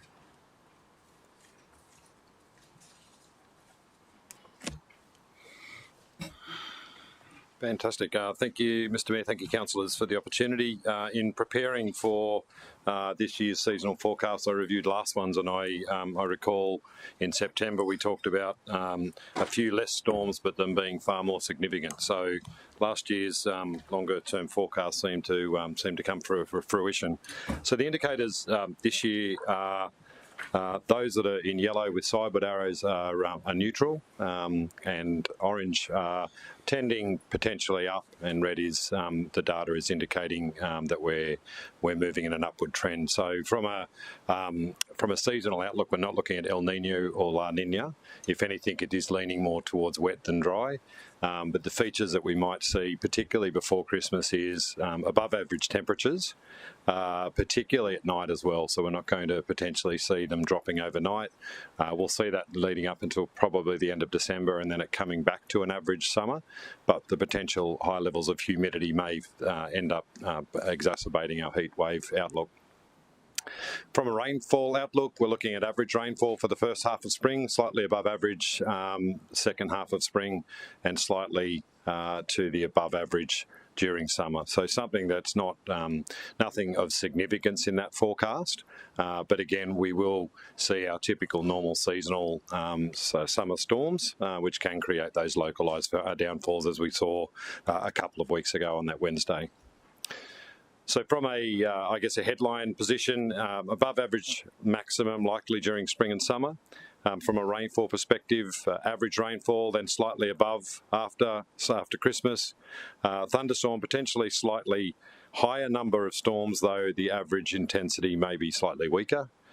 Average bushfire threat, and close to average tropical cyclone threats. So I thought I'd just then give you a quick overview of where we're up with the planning. So the next agenda item is for Council to consider version 14 of the Local Disaster Management Plan. So the team have updated that. We got really good engagement this year across the Local Disaster Management Group with a good 11 agencies providing updates. We've also provided the updates to the machinery of government changes, with particularly of note the disaster management custodians moving from Queensland Fire Department across to Queensland Police Service. The current sub-plans are listed there as well for your information, and we've updated 4 of those, so we do 4 of them every year on a cycle. And should Council accept the LDMP in the next agenda item, that makes us re-compliant under Section 57(1) of the Disaster Management Act that we've done our review. It's been a pretty quiet start to the season so far. So the 8th of September, we saw a vegetation fire up at Cedar Creek. Phenomenal effort from the local Rural Fire Brigade volunteers to contain that fire in about 2 days, and really good efforts across our natural area conservation teams and disaster and emergency management unit providing any support to the city as required. We saw the severe wind event that came through around the 27th or the 29th of September in the southern parts of the city. No major impacts from that one. We issued a number of alerts and warnings through Gold Coast Alerts, and Wednesday before last, on the 9th, we saw that rainfall event that we saw, rainfall in excess of 150 mil over a short amount of time, particularly around the Mudgeeraba and coastal areas. Our hazard reduction burn program, we set an ambition target. I think I briefed council about 6 months ago about this, of 19 hazard reductions. We've completed 15 of those, and we've connected many of those with our friends with Queensland Parks and Wildlife Service and the Rural Fire Service. We do have 4 to go, and as the sites get ready, it starts to rain again, so we just continue to monitor those last remaining 4 sites, and we're ready to go. Pleasingly, we're strengthening up our relationship with the Rural Fire Service Queensland. Coming under the Queensland Fire Department now, they're, for want of better terms, their own entity under their own chief officer, and it's given us a really good opportunity. We had over 100 of the volunteers come in to the DMC for a connection night and pre-season briefing, and we're just seeing that strengthen and strengthen, which has been really pleasing to see. The Disaster Preparedness Forum, the Mayor opened that and was a really highly successful event. We had around 150 participants throughout the day and 31 agencies across the state and local and our non-government organisation partnerships. We also launched the Get Ready 2024 Get Ready campaign. A really nice touch I thought this year is one of the new partnerships that we've started is Rapid Relief Team, which is again an NGO that emerged during the Christmas event, and they were able to come in and actually provide all of the catering for that day out of the back of their semi-trailer truck, and it's a good practice for them around being able to set up their establishment, and a really good exercise to do that partnership with. Our exercise program, this year we decided not to run a large-scale exercise. We figured that we'd done 6 weeks of that at the start of the year. So we replaced that with a bunch of smaller exercises around our capabilities. So every department across the city's been part of these exercises. We've seen severe weather, a recovery focus exercise, floods, aviation incidents and bushfires. We've brought our multi-faith support scenario, and that's an emerging network that we're doing with Volunteering Gold Coast, where we're able to reach out to 10,000 of the community in a really quick way. They communicate with them now. They're really keen to assist, particularly in the relief program. So we're emerging that and bringing those partners together with Disaster Relief Australia and others to coordinate that. We've looked at a strategic exercise through our LDC and LRC execs around geopolitical instability in the region and what that might look like around a request from the state. And last week we brought the damage assessment. And finally, one of the ones that I enjoy each year, which was at Robina this year, which was the setting up of an evacuation centre. So we established an evacuation centre 2 weeks ago at the Robina Community Centre and practice all of the procedures that we do that. As we look towards our community preparedness and recovery capability update, we are looking at a number of the national reports, the Defence Strategic Review 2023, the Senate's review, which talks about a trend away from reliance on ADF. So we are strengthening up our memorandum of understanding with the Disaster Relief Australia and others that can come on the ground. We're increasing our ability to tap into the coordination of State Emergency Service and Queensland Fire, and bringing all of that data together is a project that we're looking at early next year into a common operating picture, so we can all operate off one portal and make informed decisions. Whilst we're doing that, we're also implementing the council resolution around Program AIR, the severe wind hazard assessment response, and also the disaster resilience scorecard for city, which is in the organisational plan. So in the near future, we'll be able to look and compare our city with other cities around our resilience score and what that looks like. On the ground, we've been doing lots of Bunnings, lots of community events. I'm really pleased to say that this year we've done 66 events across the entire city, and that's been everything from smaller events to the larger events like Monster Machinery Day and Mudgeeraba Show. The Get Ready program, again launched by the Mayor on October the 8th, is our program that underpins this, and it's a wonderful partnership with the state government, which is co-funded. And one of the other things that we've seen as far as bringing the connection into the centre, this year we've had 4 schools come into the Disaster Emergency Management Centre, learn about how they can take that message back to the dinner table at night and get them prepared. It's absolutely, it's really warming to watch their faces when they walk into that centre and they see how it all works. This year we did a trial of 2 emergency service safaris, highly successful. Over 5,000 of the community attended in Coolangatta and Coomera, and we're looking at how we can look at rolling them out. And it was a really good partnership between our city events team and many of the partners. I think one of them we had over 30 agencies again presented. From a recovery capability, I note that we are still recovering from the bushfires of 2019, from February-March event in 2022, and the volunteer home buyback. We've completed the purchase of 13 properties, and there's 5 left yet to be demolished. So that program is continuing, particularly in the north and south of the city. We've been working with James Cook University around visits to the damaged sites, just so we can continue to learn from that activity. Our regional recovery capability, we've been out to Scenic Rim, we've been to Sunshine Coast, we've been to Redlands. Townsville's been come down to see that, with a lot of our sharing around our lessons from the Christmas event, so we can get that regional capability and work together across southeast Queensland and beyond. From a engagement perspective, as I said, 66 events, and the wheel shows us the events by division that we've done this year. What we have seen is a large increase. So we've moved, I think last year I briefed, we were just shy of 10,000. We're now at 15,000 subscribers to Gold Coast Alerts. That's our opt-in warning system.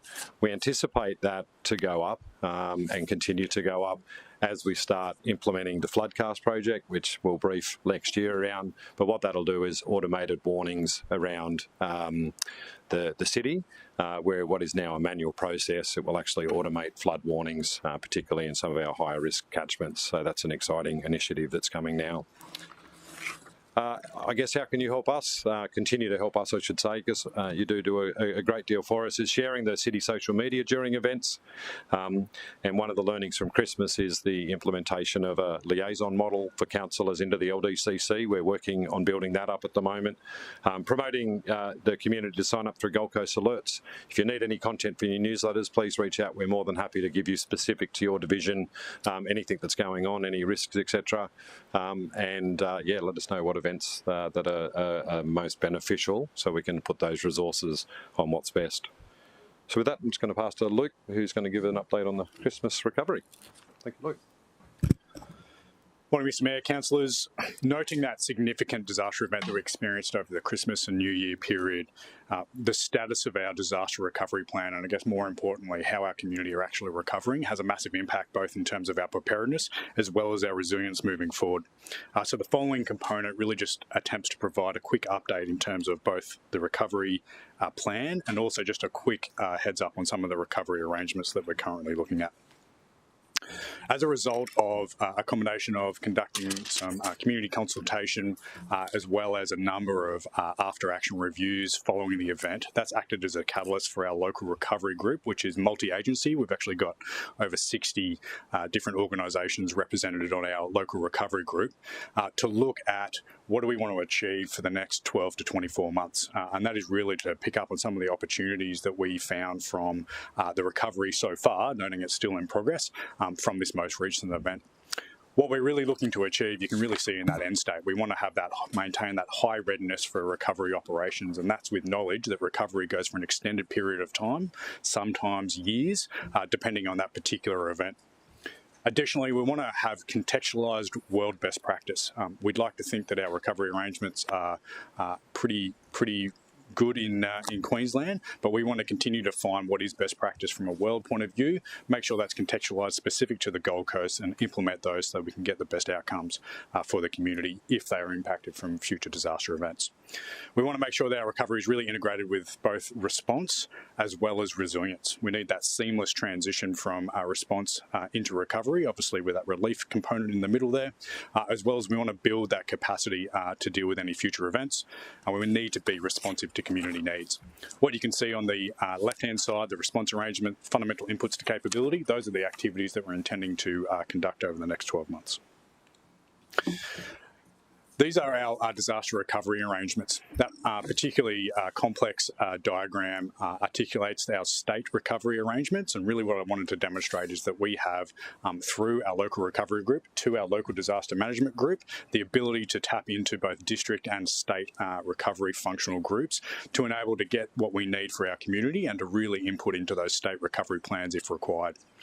I guess importantly, for your awareness, we have a local recovery group that really is linked directly into the local disaster management group. So we're able to both look at the overall community consequence, but then really get down to those grassroots and look at how to, what initiatives do the community need to be supported to recover from a specific event. There are a number of subgroups that are currently formed that sit underneath that local recovery group, being environment, economic, infrastructure, and human and social, but we also maintain the ability to form, as required, additional subgroups on particular topics that may have resulted from any disaster event that occurs. And that's obviously tapped into our local disaster coordination centre to make sure that all those strategic elements that we're coming up with are actually operationalised and providing that direct support as required. This is, and I'm hoping most of you have seen this before, but this is our current recovery plan resulting from that Christmas event. It has a significant number of objectives, and that's really indicative of the significant impact that was experienced over that particular time period.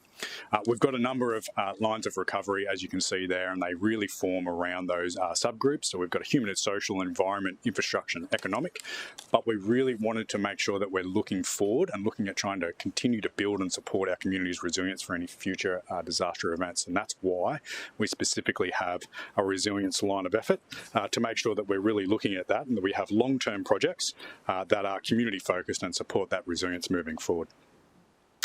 These strategic objectives underneath them are a large number of operational activities. So what you're looking at is well over 120 separate activities to try and help the community and to support the community to recover from this particular disaster event. To suggest that it's a significant number is probably an understatement, but again, let's think back to what that event actually occurred. It was actually 3 disaster events in one from my point of view, so I think that's probably right for the level of impact that actually occurred. Yes, question, Councillor Patterson. Thank you, Mr. Mayor. On the previous slide, one of the items under resilience was to, at 11 down at resilience, talks about reassessing the severe wind code requirements and large vegetation policies to increase infrastructure resilience. Where are we at with that? I get, obviously, Division 9 has lots of trees, lots of rural areas. Where are we at with those large vegetation policies as part of your action plan? Do you want to answer that one? Yep. Councillor, there's been a number of meetings recently that is discussing that. I'd be happy to bring probably more detail back if I could take it on notice and provide that back. Yep, certainly. Thanks.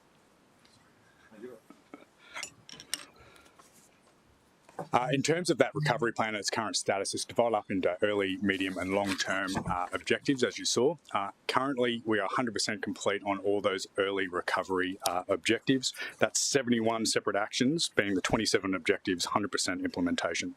Some of the key signature actions that we saw during that particular period of time, being those first 8 weeks post-impact, was aspects like an established program of works for removal of all those debris and green waste, that operation cleanup, which was a significant body of work and certainly hits a level that we need to meet in future for similar events.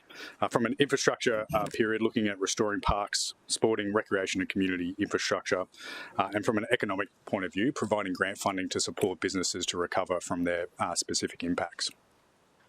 In terms of medium term, I'm really happy to report that all of those objectives are currently fulfilled, which I think is a significant body of work across multiple agencies and organisations. That's 99 separate activities within that particular time period there. So again, a significant body of work moving forward. And finally, I think there's been, in terms of the long term, a reasonable amount of work in that particular area, although you can see there the different status. There's still work to go. Our community is still recovering, and we're going to continue to focus on that to provide them support for as long as required to fulfil this recovery plan. Mr Mayor, Councillors, just to finish off just with the status, just wanted to identify some of the signature actions that have occurred and that will continue to occur throughout this particular recovery plan. We've tried something a little bit different for this particular recovery event. We've looked at that community consultation to really understand the community need and what do our recovery objectives actually need to achieve. So for those impacted communities, what do they see as those elements that are really important? And we got quite a significant amount of information from those that participated in those different streams, and that was absolutely integrated into our plan and was particularly useful. We want to look at that for any potential future events, for any future recovery, and look to take that to another level again and make sure that we've got that real link with the community. Other than what's on screen, probably the only other one to really highlight is that community organisation disaster recovery grant program, where the city expended $600,000 to support those community organisations to recover from the community event. There was two components of that. The first was to look to support organisations that can provide psychosocial support or wellbeing support to those impacted community members, and the other was then to really support those community organisations that have been directly impacted, physical or otherwise, by the disaster event. Some, but not all of those community organisations that were supported. Agile Plus, through being successful for that particular grant program, we were able to provide 539 hours of free counselling services to impacted community members, which I think is a fantastic initiative. Serving Our People, we're able to provide 444 emergency food and hygiene hampers. Again, this particular event really saw that huge need, especially in that early relief and early recovery phase, so again, filling a real need. And Coomera Valley Rural Fire Brigade were provided with an emergency generator to provide that additional resilience for any future impacts where they don't have electricity to maintain their operations. So that's just some of the signature actions that have occurred. Our next real focal point in that longer term is going to be on those resilience objectives and working across both the City of Gold Coast with all the different elements within it, but more importantly, across all of those agencies and organisations to continue to support the community. Thanks, Mr Mayor. Right, Councillor Gates. Thanks, Mr Mayor. That's the conclusion, I presume.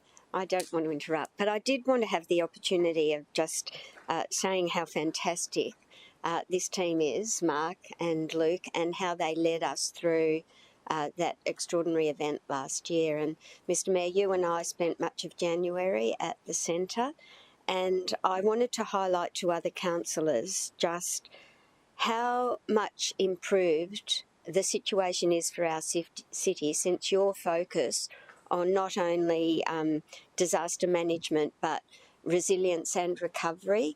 And for those who haven't had the opportunity to go to the DMU, the participation of all the agencies is just unbelievable now.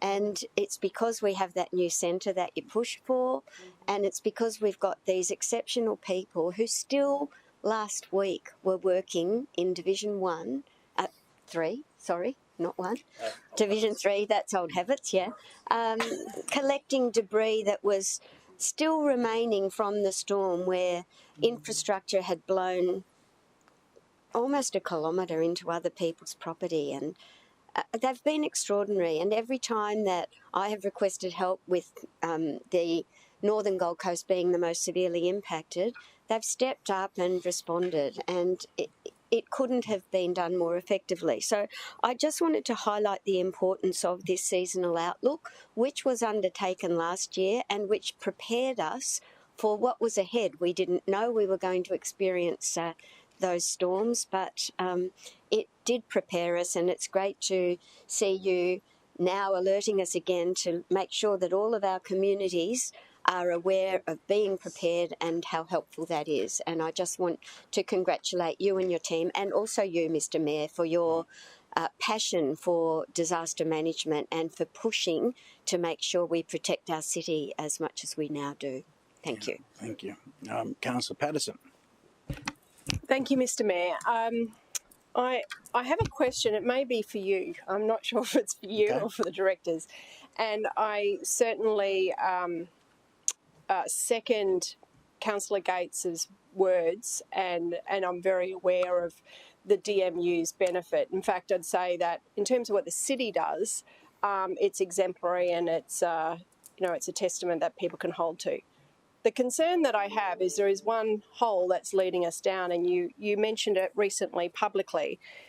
I remember this time last year getting a presentation based on, I suppose, BOM information, that we would be having a dry season to the extent that we were considering, do we pull back on our contracts with our mowers because there won't be rain. Recently, only 2 weeks ago, we had, on a day where it was forecast for 5 mils of rain in Southport, we had 95 mils of rain, and Lotus Creek became a concern. So I just want to make it very clear, I don't think that there is anything more that our city could do. But what I'm reminded of is Bill Evans, Chief Economist for Westpac, who's been there for the last 30 years. And what he's done every single year is he goes back and says, well, this is what I said the Aussie dollar and the interest rates would be last year. This is how I got it right. This is how I got it wrong. I would like to have certain, a similar kind of reporting from those that we rely on. I'd be very interested, through you, Mr. Mayor, if we could have, if we get a presentation that this is going to be a wet summer or this is going to be a dry summer, that we have a report back. How did they perform on that? And I'm glad that I'm not the one having to decide or forecast weather, but it has a really big impact on our residents, and it certainly has an impact for the city. So I'd be curious to see what you thought of that and whether we could expect them to monitor their forecasting and just how effective it is. Okay. First up, gentlemen, thank you for giving me all the information, the photos for this morning's presentation to LGAQ, and it made telling the story a lot easier. And in that, I did start off with, on the night of Christmas 2023, we were warned after the storm was hit, and I paused and everyone went, and they said, well, what it means is that, did we get any warning? The answer is no. And I look at our timeline, I think we stood up DMU by 9:20, something like that. And if we had got warning before that, it's a bit like, yes, the storm will hit, mate, it's already hit an hour ago. So I did raise that, and with that, it's been escalated up to LGAQ to absolutely talk to the federal government. And there's other shortcomings which I was asked about, and I didn't hold anything back. And I said, look, I'm not silly. If BMU is using the same software, they're going to be delayed again in warning, and it's serious because it's about protecting life and property. And I said, as recently as the last downpour, the text came through, it's already pouring. It's already pouring. So that's when I rang Mark and I go, what are you guys like out there? So we stood up straight away, but it's the same thing. And I don't accept Senator Murray Watt that it's a complicated science when it comes to Bureau of Meteorology. It's not complicated.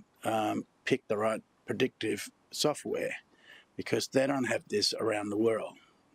You go to the US, find out what their software are using, and of course you're going to have different variables, different landscape and all that sort of stuff.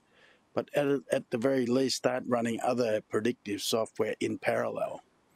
So I'll be pending this to LGAQ for them to send it across to Senator Murray Watt, because he's Minister for Disaster. Appropriate name, because that's what it is for the Bureau of Meteorology.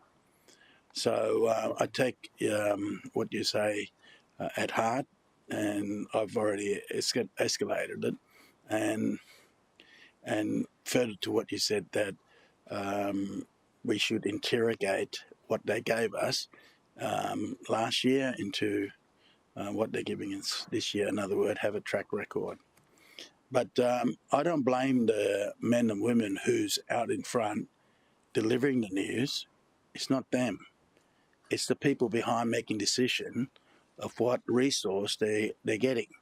They're the people, not, they're the message bearer. So I hope the people who works in BMUs out the front, the scientists and all that, don't take it to heart that we're complaining about you. We're complaining about the resource that you're getting.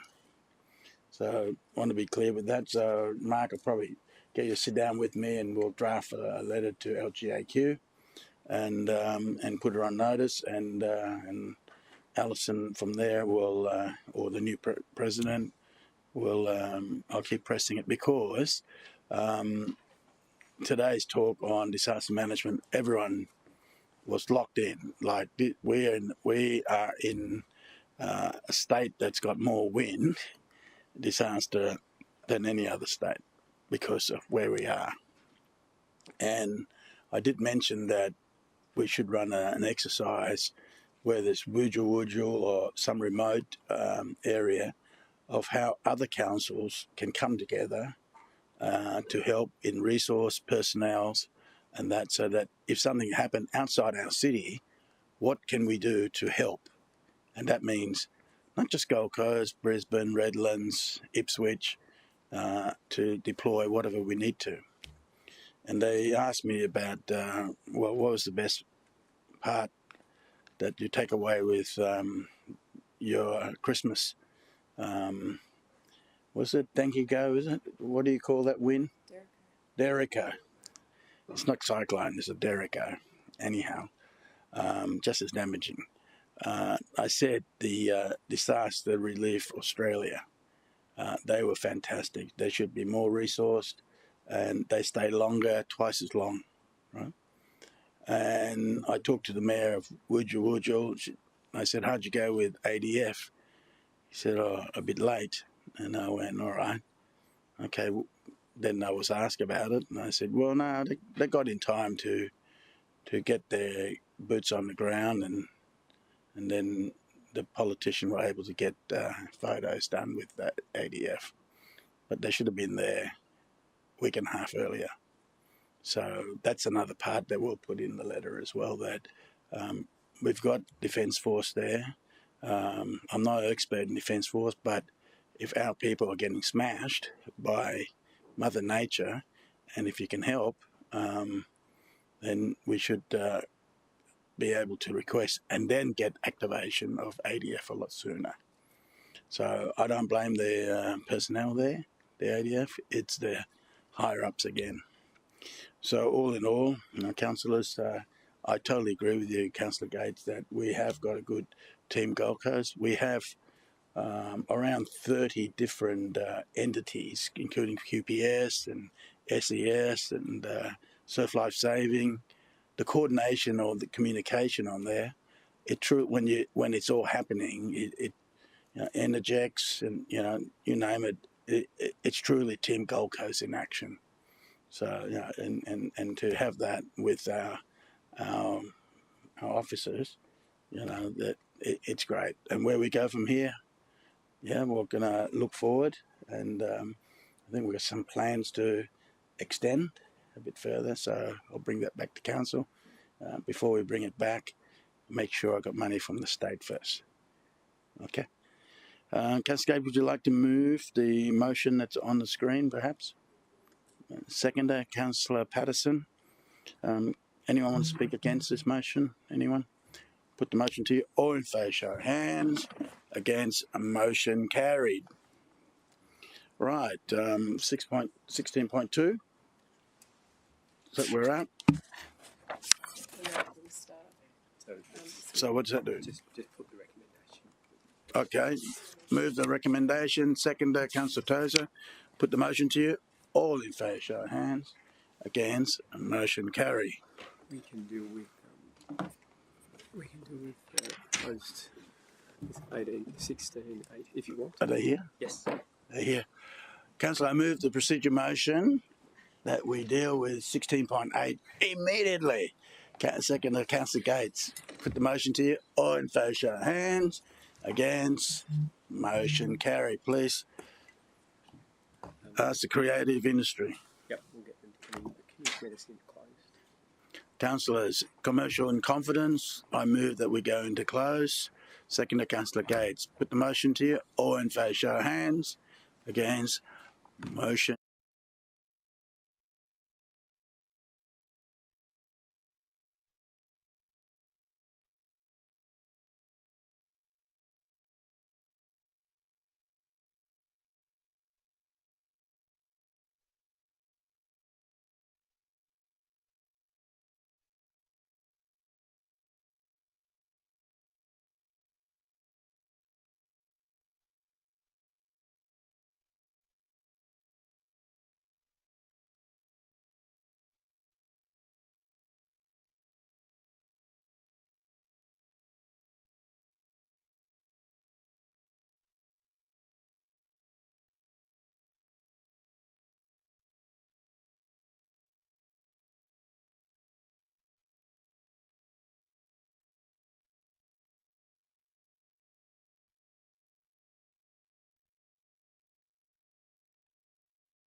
seconder, Councillor Taylor.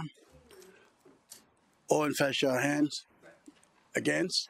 Motion carried. Right, councillors, the recommendation on the board there for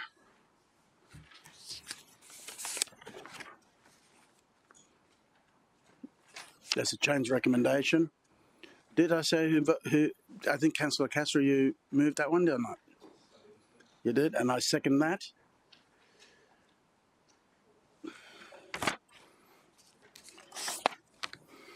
Okay, for the Miami side to be creative precinct, basically. You would like to say a few words? Thanks, Mr. Mayor. Obviously, this is a closed item, so I'm limited in what I can say. But what I can say is that this is only the very first stage in what hopefully can prove to be a very, very exciting addition to our creative industries. We're putting a lot of time into looking at how we can actually grow the creative industries here in the city with film and television and all the technology behind other creative industries such as gaming, etc. There's so much going on, and I think we're very, very fortunate we have a council that recognises the growth in this area and the impacts that these industries have on our economy and the number of jobs that they can contribute. It really puts us on the map. So this is, as I say, the first stage in looking at the Miami precinct as a creative industry precinct. This is something that, as we go further down the track, we will be going out not only to the community, but we'll also be taking this to the state governments to get their views and potentially support down the track. But again, as I say, this is going to be a very consultative process, but this is a very exciting first stage. So very, very happy to move this and hopefully that we'll get unanimous support of the council, Mr. Mayor. Yeah. Anyone want to speak against the motion? Councillor Castro, you'd like to close further? No, put the motion to you. All in favour, show of hands. Against, carry, unanimous. 16.8 done. So we'll go back to 16.3, councillors.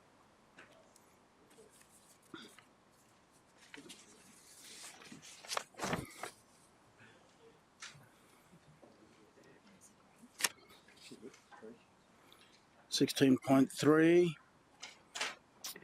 We added a change. Am I right? There's a change of. Okay. So, councillors, I don't want to move anything yet. I just want to talk about it. There's different suggestions from different councillors. So I'll let the councillors who want the change to talk about it, and then we'll go down. I might even do a straw poll to go, yeah, we like one, or we don't like one, cross it out, and I think we'll go that way. Okay, so councillors, on the recommendation there, on the item 1 reads, the removal of clause 19, expense of the proposed investigation policy in attachment 2. Councillor, I was the one who put that in. I ask you to have read about the circulation of my email showing examples, etc. But the crux of the matter is, councillors, this. In the Queensland Government regulation on the modelling there, it didn't have anything about wanting us to talk about expense on a councillor in the investigation at any time. It's already in the council regulation. I don't think we need to go, right, each time someone say frivolous or whatever it is, and then the council got to go, right, whether it's dismissed or not, we're going to talk about should we make the councillor pay for 50%, 100%, or what it may be when the models already says that leave it be, and So that's what I'm at. The main thing about this is, councillors, for those councillors who are regular people who are not well off, I fear that it will curtail their commentary in the media. I get out there and talk various things, cut through, let's call it, but sometimes I get pinged, for example, someone colour hair and all that sort of stuff. And, you know, and if this was in place that I worried about, say, that that I may be pinged by OIA on frivolous of matters or things like that. And the amount of, all of you, amount of media or questions on radio, whatever, on your Facebook even, and then it comes back, whether it's dismissed or sustained or not, then we've got to decide whether or not that councillor pays a due and how much and all that to be discussed. And so the second tier to that, we're all human. I wouldn't want that to be sitting around, potentially, someone goes, oh, I don't want it to be politicised or weaponised on that part to go, well, that person can't afford it.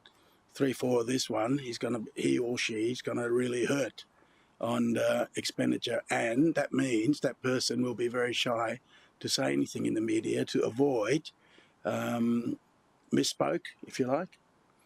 And so that's my view on it. It's already in Queensland government. Why do you need to add additional thing as per clause 19 in page, whatever page it is? Councillor Tozer.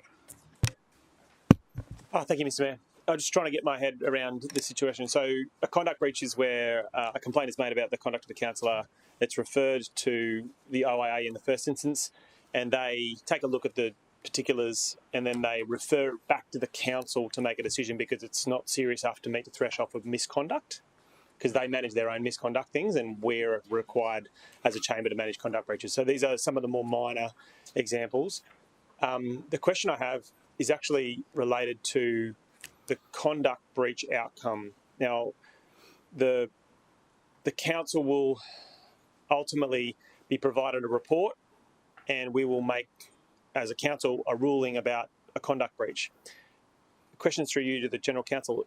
After that occurs, it's my understanding that there isn't any further legal process available to a council. They can't appeal a decision of council for a conduct breach. Yeah, so if I can just check on that, that'd be helpful. But my part on this is that the investigation, what the end result is, there's a cost to the investigation. Of course.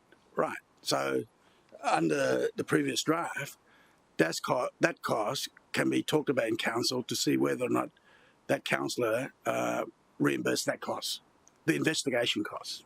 Yeah. Mr. Mayor, I think I share your view in that those investigation costs that are incurred by council should be covered by the council as we go through that process of natural justice. My question is, once the council has made a decision about a conduct breach or otherwise, if the councillor was dissatisfied or even a third party might be dissatisfied about that outcome and wanted to appeal that process, is there an appeal process available to them after council's made a ruling on a conduct breach? And my understanding is no, but I wanted to check that before I formed a view about what's being proposed. Through the Chair, Mr. Mayor, there is a review process available. It's not spelt out in the Local Government Act, but it is a judicial review under the judicial review legislation, and that occurs in the Supreme Court of Queensland. Yeah. So, Mr. Mayor, Lucy, I have enough faith in our colleagues to form the view that if we get to a point where, let's say, my conduct is under question and there's a conduct breach ruled by council, that if I make a choice that I vehemently disagree with that and choose to appeal that to the Supreme Court or whatever process, I'm not sure that the public should pay for that after this chamber has ruled on a matter. And I want some assurances that that view can be reflected in this policy. Mr. CEO. The nature of a judicial review is a process-only review, so it would be a review. The only grounds for which you would have to appeal is if council acted inappropriately in the execution of its decision making, not the decision itself. That's the nature of any judicial review. So councillors wouldn't have the opportunity to say council got it wrong, but they could have the opportunity to say that the city administration or the mayor, who in this case conducted the process inappropriately, that's the nature of that review. Thank you for that clarification. In that case, I think that those costs should be covered by whatever professional indemnity insurance we take out as. I think we have some sort of councillors indemnity insurance. So yeah, that's no troubles, and I'm happy to support it, Mr. Mayor. Thank you. Councillor Gates. Thank you, Mr. Mayor. Oh, sorry. Thought we were closed again. I have a question about our proposed policy on page 151. 151. Yep. At the top, it's number 30 and 29. So 29 says, if the mayor has a conflict of interest, the deputy mayor will be the investigator. Mm-hmm. And 30 says, if the deputy mayor has a conflict of interest, the acting mayor will be the investigator. The acting mayor is normally the deputy mayor, though that wording is clumsy. Yeah. So I seek that we amend that wording appropriately. I don't mind what it says, but I don't understand that wording. I don't either. What page is it? Huh? Someone might be able to. Vanessa, go on. What are we doing? Thank you, Chair, through the Mayor. To Councillor, it's in relation to the way that we actually adopt or appoint an acting mayor at the City of Gold Coast. So obviously at the post-election meeting, we appointed a deputy mayor, we then appointed an acting mayor. So in the event that both of... With respect, we appointed a deputy mayor, and if the deputy mayor and the mayor were not available for any reason, there was someone who could step into that role. But it's not my understanding that that's an automatic appointment. No. I'll be guided by the mayor, but well, I think that I've never appointed. Well, in the last maybe a couple of times we put Cameron in there. Eh? 3 times, all right.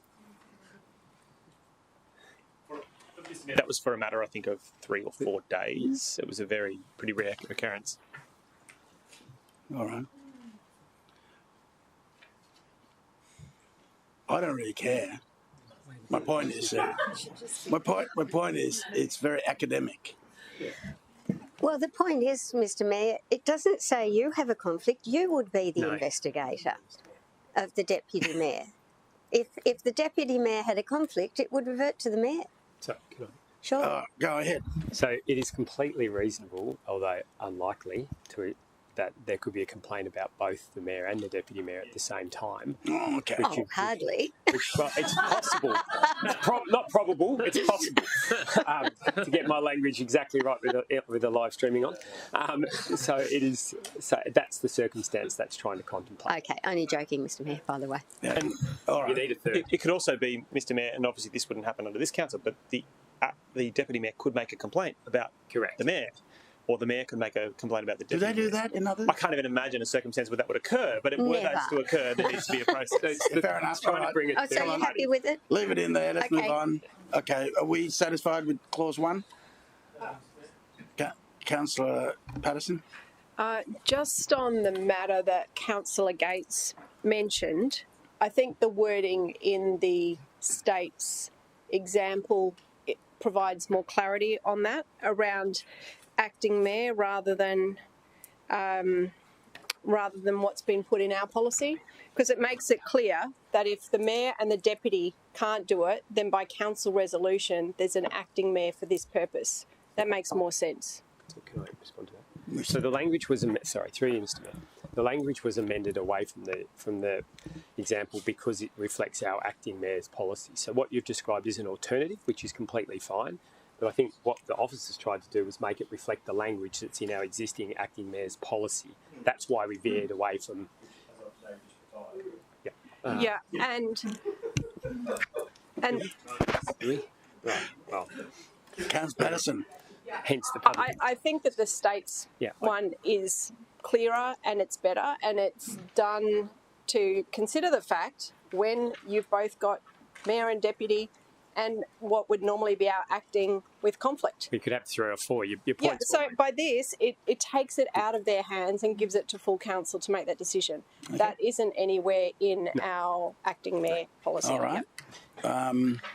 So if we could just revert, anyway, I'll leave that till the mayor's dealt with number 1. What are we doing? I think we're reverting. Reverting what? The suggestion is we're reverting to the model. Okay.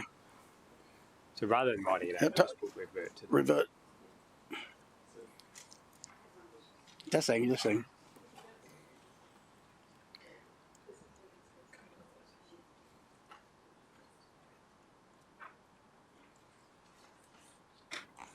Okay.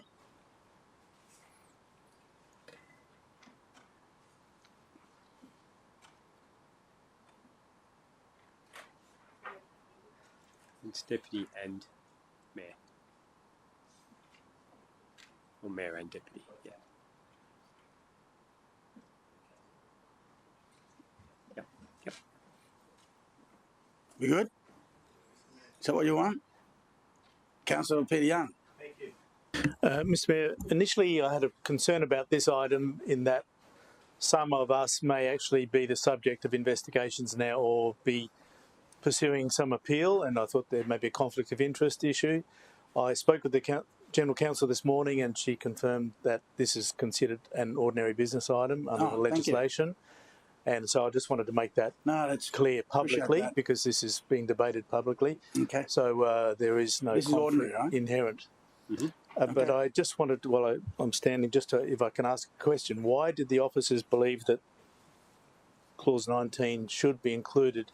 I mean, what kind of costs were you anticipating through you, Mr Mayor? Go ahead. Thank you. Through you, Mr Mayor, to Councillor. The reason being is when we actually looked at the example policy put out by the department, it actually included a clause that councillors' expenses in an investigation not be reimbursed by council. So we did quite extensive research across other local governments to see what their position was in relation to the example policy. We identified around about half a dozen councils that in fact actually took a different approach, and which is similar to what's outlined in Clause 19, and it actually provides for circumstances by which expenses will be reimbursed. If I might, Mr Mayor, thank you. So my concern is that, as Councillor Tozer alluded to, there may, there might be a decision that a councillor wants to contest, and that's perfectly available to them. Excuse me. But then, if they are defeated in that appeal, can they then appeal again? And how far can it go? But the indication was there is no appeal as such, only through a judicial review of the process. I just want to be 100%. Yeah, that's correct. That's correct, according to CEO. That's it. Thanks, Mr Mayor. Councillor Gates. Thank you, Mr Mayor. Just one more question through you to the CEO. During a recent matter, there was a requirement to distribute notification of a complaint to all councillors, which I believe sits under the Act. Is that a requirement or an option under the Act? And because it's not in our policy, that needs to, in the recommended policy, I don't believe it's in. Okay. But does the Act require us to do that, or is it an option? The councillors will answer that one, but I really want to go item 1. Are we okay with it? Otherwise, we'll cross off item 1 and leave clause 19 in. I'm sorry. You know, so, but go ahead with that one now. I'm being given very good advice that Vanessa should answer this one, so we'll All right. gentlemen. Go ahead. Thank you, through the chair, Mr Mayor. I'm just actually trying to find the email that I sent earlier this morning. There are a couple of specific sections that can be drawn upon from the legislation in relation to notification, and it's quite a clear 3-step process. So there's 2 legislative provisions, Section 150 SE and Section 150 AD. Section 150 SE relates to the notification associated with conducting a preliminary assessment. So the assessor will notify the subject councillor that preliminary assessment's actually been conducted. The assessor then has a requirement under Section 150 AD to notify the subject councillor of the actual referral notice once it's gone through to the CEO at council. And then the third step is in relation to once the referral notice is received by the CEO. It's not a specific legislative requirement, but it is in the previous version of the policy, the proposed policy, and also the example policy, is where the CEO provides a copy of that referral notice to all councillors, including the mayor and the subject councillor, on receipt. So it's a policy position on that latter. And it's in the new policy. Correct. Thank you. The old, the new, and the... Right. All right. See it. Item 1, we're still on. Go ahead. No, I've got a point on that, but I can raise it No, later. go ahead. Let's finish this one then. Okay, thank you, Mr. Mayor. So on this example, the acting independent assessor expressed concern that information about an investigation, including complainants, was presented to council before any findings were done. Their expectation was that a communication would be that there would be an investigation without that level of detail before natural justice had been served. So I think that the interpretation, my understanding of our interpretation is different actually to the OIA's on that there should be a notice to council if there's a concern, but it shouldn't be explicit in its details, and it shouldn't be naming every complainant and their specific concerns. Mr. Mayor. I don't know whether us adding that referral notice refers to that, because there was an issue with that in the old policy. Mr. Mayor. Mr. Sear. Clear as mud, hey, Mr. Mayor. Well, I guess all I would say is that, as has been put by the officer, it was in the old policy, it's in the new policy, and it's also in the guidance policy put out by the department. So we've followed that guidance and we've kept it consistent. No, you don't. But as I said, it's in the old, it's in the new, and it was in the guidance as the guidance from the department. Now, it will probably shock no one to hear me say that there is often differing views within the department and the Office of the Independent Assessment. We've gone for what the department's view is, and the department's view is that it should be in. Yeah. But it's completely up to council, the council's policy. And that'll probably change in 10 days. You got a mirror ball there, all right. Here we go. Item 1, we right with that? Okay. Item 2. Councillor Patterson, talk us on through this. Thank you, Mr. Mayor. So item 2, and I have one additional suggestion that I would like to make to item 2, which is to add between A and B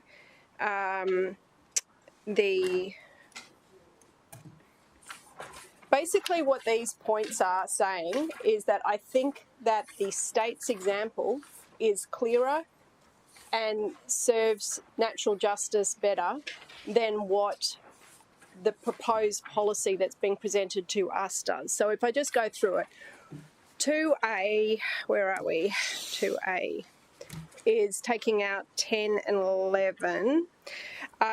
Natural justice, there is greater clarity and, may I suggest, better grammar in the state one. I would suggest we just revert and use the state policy, which is there in the back on page 170 for you to have a look at.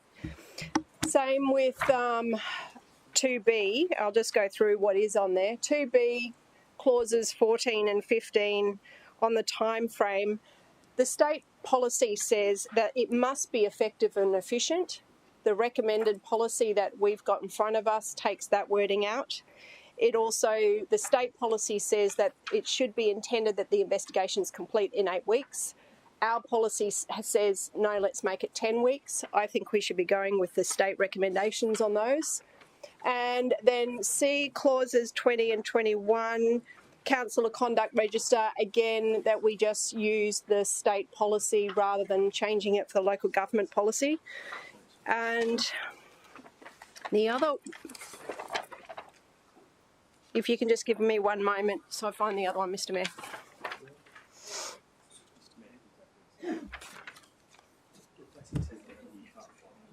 Huh? Councillor Gates. Thanks, Mr Mayor. While Councillor Patterson is doing her research, could we, through you, have some advice, please? It's pretty hard to have this put before us and us not have made the comparisons between the two separate policies. So could you give us some guidance as to why you have chosen the words that have been used in our proposed policy, please? Mr CEO. Before we go there, so I guess there are two approaches. You accept the model policy, which council can do, or you go through the model policy and you say, well, how does the model policy work? Will that work in the context of the broader policy framework that we have in place inside the organisation as a whole? So questions about 8 weeks versus 10 weeks, questions about language, a lot of it's been done to make it as consistent as we can across the broader policy framework that we have. Having said that, a legitimate and real option on the table for council is you can just accept the model policy. But we haven't, because we're doing a bit of picking and choosing between one versus the other. We just had a conversation about one clause, which should we accept the model policy or not. We've done that work, and the way we've done that is by doing it in the context of the broader policy framework that we have in place here in the city. Is that a fair answer, General Manager? Thank you. Perfect, I'll take that. Councillor Patterson. Okay, so just for clarity, 2, I'm suggesting that we revert back to the state policy for Part 5, also Part 6 and Part 7 and Part 9. In each of these, I would suggest that the subtle differences that has been presented to us today reduces the natural justice of councillors. In each case, it is, I suppose, a disadvantage, whereas if you're saying it's general policy, it's not coming up, plus and minus. And I think if the state thinks that those should be afforded to councillors, I think they should be in.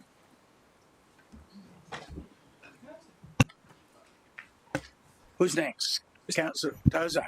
Look, Mr Mayor, I'm struggling to see the profound difference between the words we've used and the words in the state example. For which one? I would agree. For all of them that are outlined, I just, like, the words are practically the same. What I'm trying to work out, Mr Mayor, is was there a reason why the officers adjusted the wording? And if there was, it'd be great to understand the reality. And what I don't want you to focus on is the difference between 8 weeks and 10 weeks, because I get that we asked for a bit more time. That makes sense. I can see that. But in relation to Section 14, 15 in the example and Section 10 and 11 in the example, it looks like the wording is almost identical and we may have just adjusted the wording fractionally. Can you outline any differences between the two? Okay, I'll try and express the last one in a different way. So we have reviewed this policy in the context of the broader policies we have inside the city. A lot of it's got to do with the language we've used in other policies. We want to make this feel as consistent as possible. It is a completely legitimate pathway to say, no, we'll take the model policy. But what we've done is it's gone through, done an assessment, said, how does this compare to other policies we've got? How have we expressed this similar thing in other parts? What language have we used? The city has a style that it uses in its policies. That's what we've done. There is no intent. We maybe, certainly I'm not suggesting Councillor Patterson saying this. There wasn't an attempt to reduce natural justice overall. Now, I'm not saying you are. That is, but I wanted to, because we're on the public record, I wanted to say that publicly. It's more about making it look and feel like a City of Gold Coast policy than it is anything else, Councillor. And I would say, practically speaking, with maybe a couple of exceptions here and there, we've accepted the model policy in principle, and then we've applied it in the City of Gold Coast language. Councillor Hamill. Mr Mayor, and I'm open to hearing more discussion and questions on this, but I'd like to foreshadow that I'll be moving the officer recommendation with your adjustment to point 3. Yeah, all right. And what about clause 4? Well, there's no foreshadow because there's no motion at the moment. We're making changes to the current motion, Mr Mayor. So there's no motion. Oh, then I'm happy to move. No, we'll just wait a second. Yeah. Okay, councillors, we've done one. Right. 2 is a straw poll. Those people want 2 to stay in. Show of hands. You mean 2A, No, B, 2 C, there in front of you. To keep 2A in. Yeah, 2A, B, C, D. Yep. Yeah. And the substance of that is that you're suggesting that we just replace our draft policy with what is in the state models. Okay, great. Okay, so draft state, basically item 2 is the draft state model. If you want to go that way, 2A, B, C, D stays in. Show of hands. Okay. 2 goes out. Show of hands. Okay. We delete 2.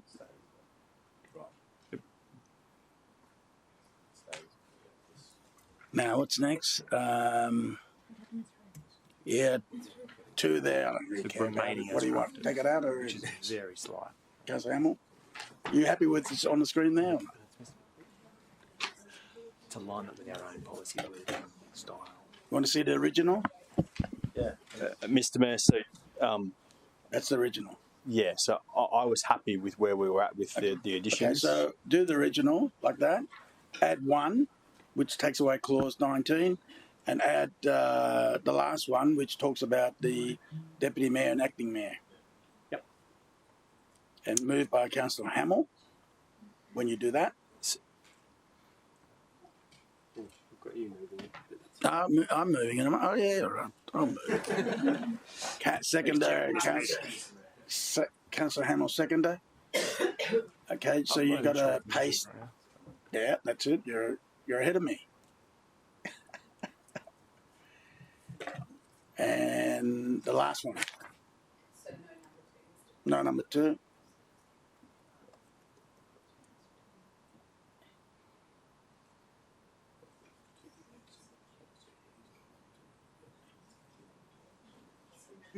That's the number 2. Okay. Right. I'll speak on it. Councillor, this is pretty good. Anyone speak against? I'll close the debate. All in favour, show of hands. Against, motion carried. Is that unanimous, Peter? Councillor Peter Young? All right. So did I put you down as abstain or no? Abstain. Carried, supermajority. Right. We've done 16.3. 16.4. Mr. CEO. Yes. This is the annual report. It's pretty standard, although Councillor Gates, in her inimitable fashion, has found a mistake. We thank Councillor Gates for that, and I'm happy, and it is not immaterial, so well done, Councillor Gates. I thank you for that. I'll sit down and let you call on Councillor Gates to explain. Councillor Gates, you're going to move it or something? Change that says subject to amendments identified to pages 300 and 301. Okay. And they relate, Mr. Mayor, to the tables of attendance at council meetings, and for all of us, each and every one of us, from July the 1st, 2023 to the 2nd of April 2024, it indicates that we have only attended 1 or 2 full council meetings, which clearly can't be right. So I understand that since I raised this, Mr. Callender has had a look at it and agreed that that's an error. And apologise profusely.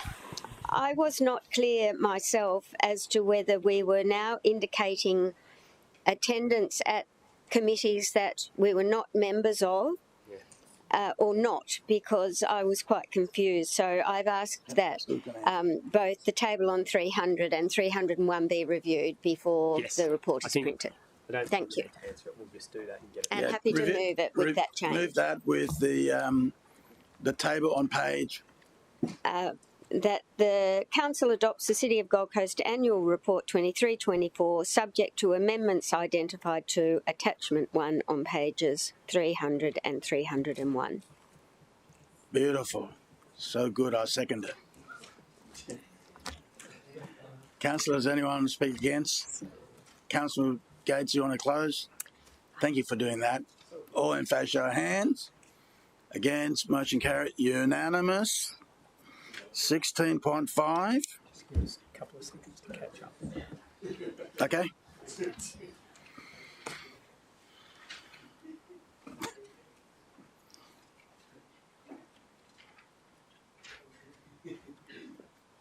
We good? Tell me when September ends. Wake me up. I think we're good to go, Mr. Mayor. Mr. CEO says we're good to go. So, 16.5, Audit and Risk Committee membership. It's on the screen. Yep.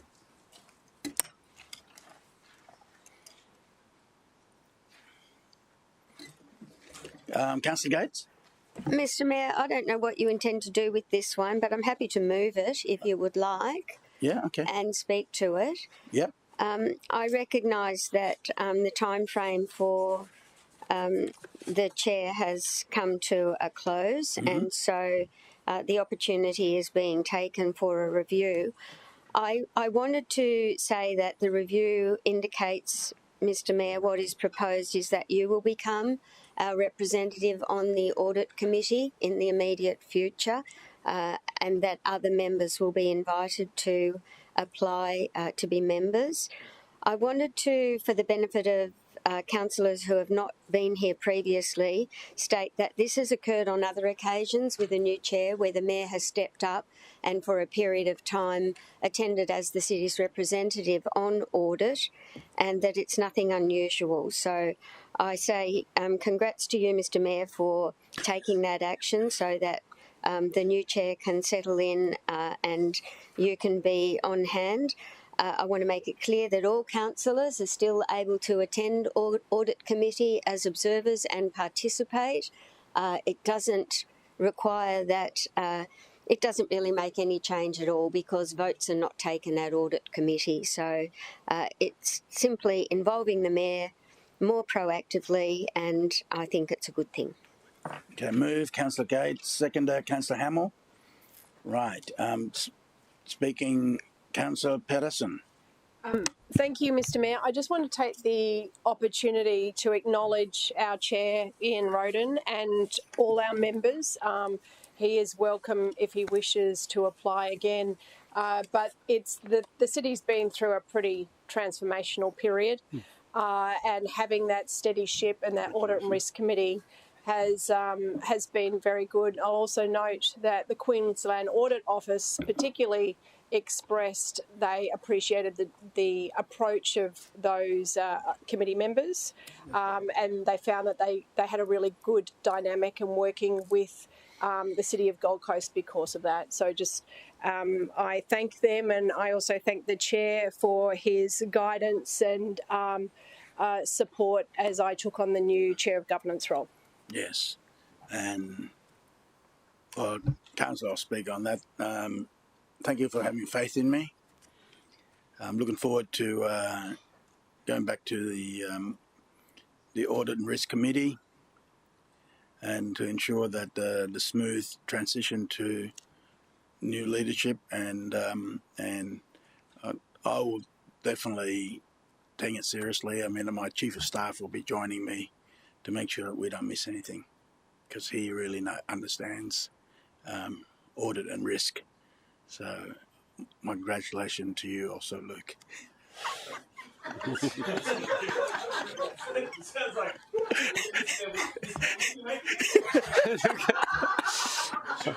should a councillor actually like to be on that committee as opposed to your chief of staff? Any councillor can go. Nah, we're good. Councillors, I recommend to you, let's vote. All in favour, show hands. Against, carry it unanimous. Sorry, Mr. Mayor, I abstain, and I'm not quite sure what was going on there, so I'm going to abstain. All right, okay, super majority. 16.6. We'll just get the EGM in if that's okay. C4? This is another one of those ones, Mr. Mayor, where you can just read that. Oh, where are we? 16.6. Where is it? Up on the screen?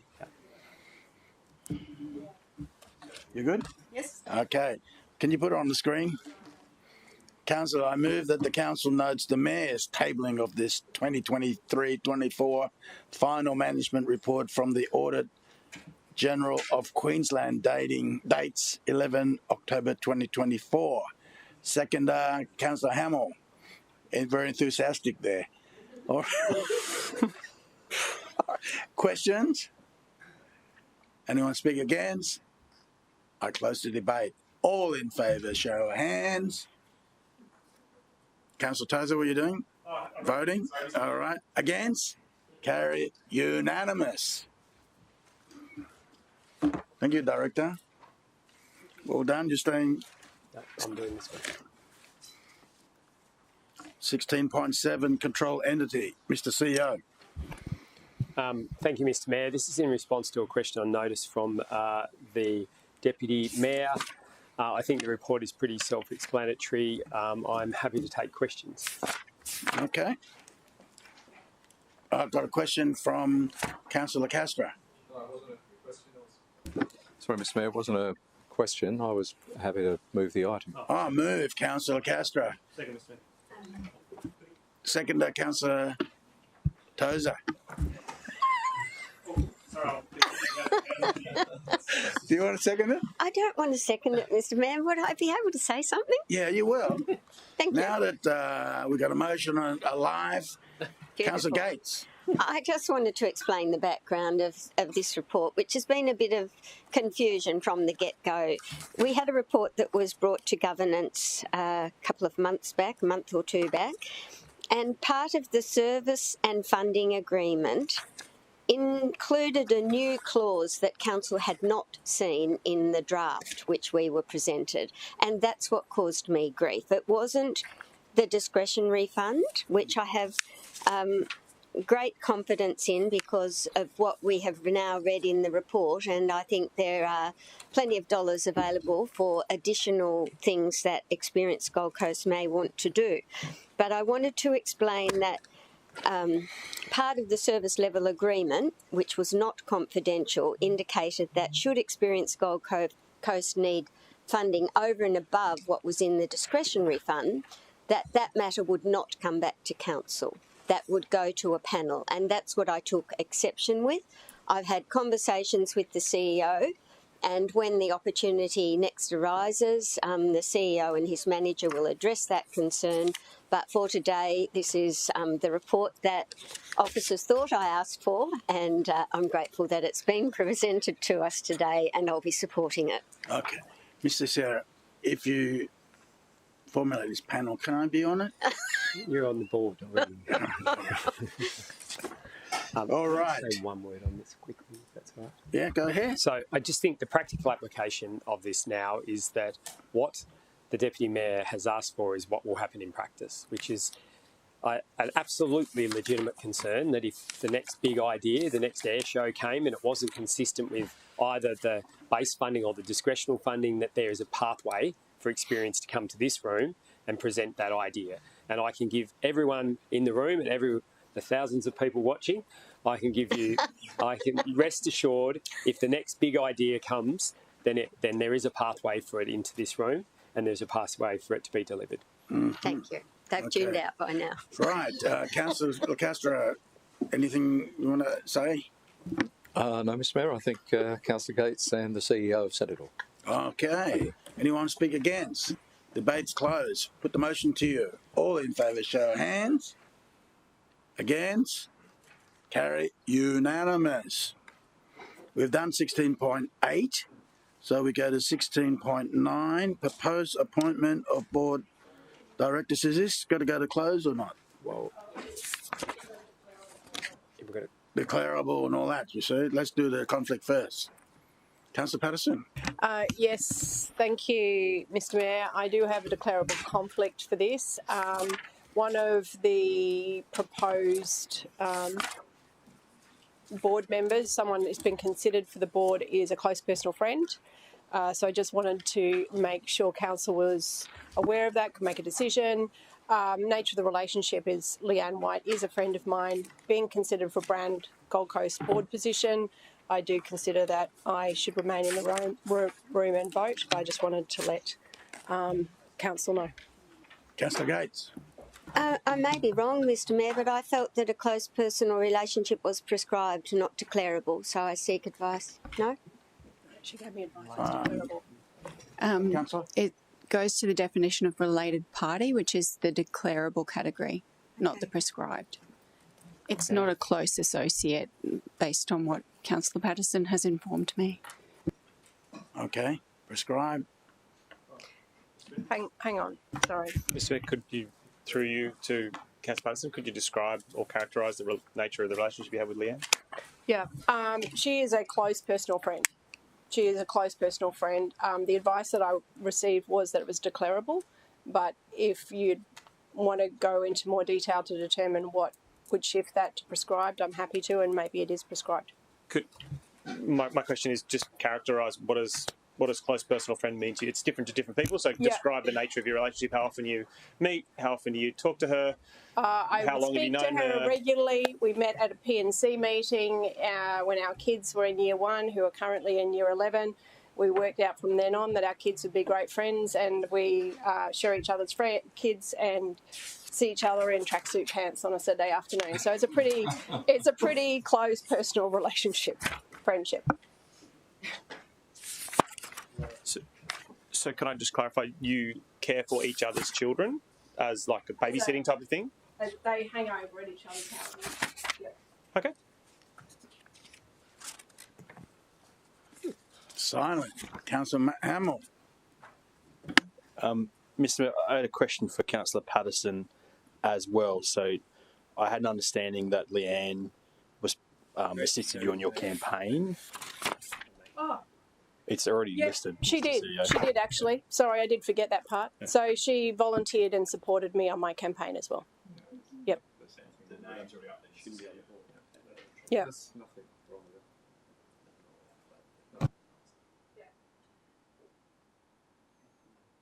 Oh, sorry. Can I speak for one moment, Mr. Mayor? Yes, Mr. CEO. We've been through this before. It is a strange thing in the Local Government Act.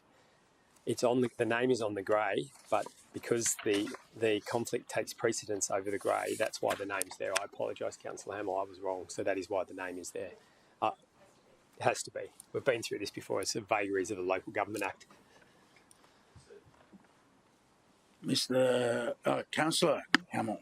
So then through you, Mr. Mayor, to the General Counsel, given the conversation you just heard of some of the additional information about the relationship between Councillor Patterson and Leanne, do you still believe that it is declarable, or is it more towards the prohibited, prescribed, sorry? Through the chair. Wait. Mr. CEO. So I've said this before in this room. It's not the General Counsel's job to determine whether or not a councillor has a conflict, or the nature of that conflict. It is for the councillor to make that determination. She can speak in general terms. Yep. But I think the way that question was put was, does the councillor have a conflict, and what level is that conflict? The General Counsel cannot answer that question. The Local Government Act is very clear that in this specific case, or any other case, it's up to the councillor to make that determination, not the General Counsel. Councillor Patterson. It may assist to get clarity from General Counsel as to what would be deemed prescribed. Based on what I presented was that she's a close personal friend, and it was determined that that means declarable. I'm not sure whether it does now. I'm wondering whether I should put this in as prescribed. So if you could just explain what you see as the trigger to prescribed versus close versus declarable in this instance. Yeah, I'll just read what the Act says through the Chair, Mr. Mayor.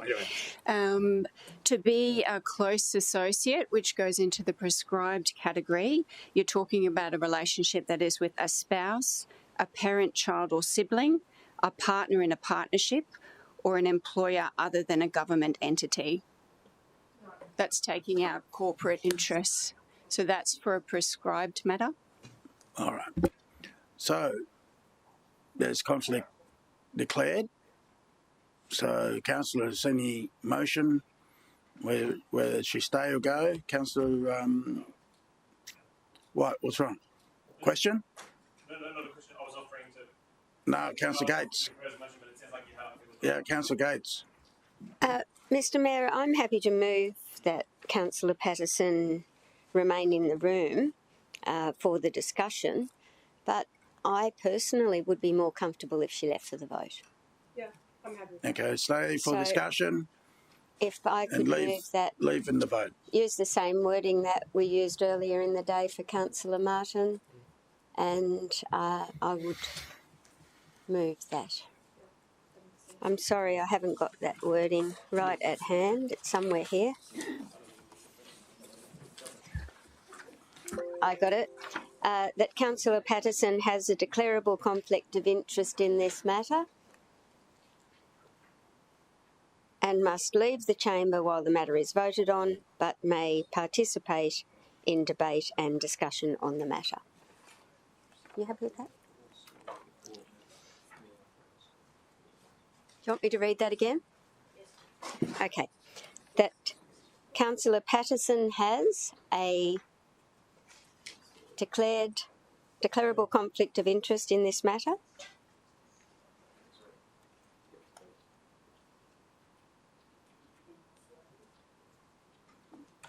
We're just starting off with that Councillor Patterson has a declarable conflict of interest in this matter. Yes, I take all that out and put that. Thank you. And must leave the chamber while the matter is voted on.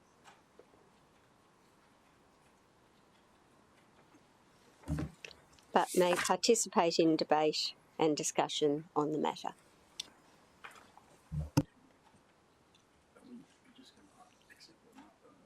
Yeah. Okay. We're going to say yeah.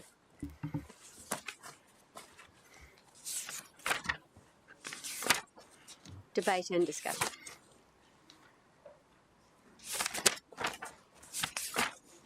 Sorry, in discussion and debate on the matter.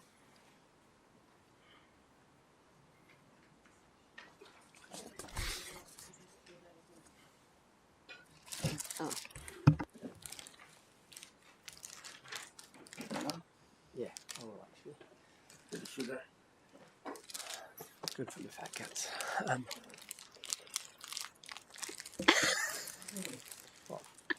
To make a good photo for the viewer. Don't take one if you're not careful. No, the camera's on.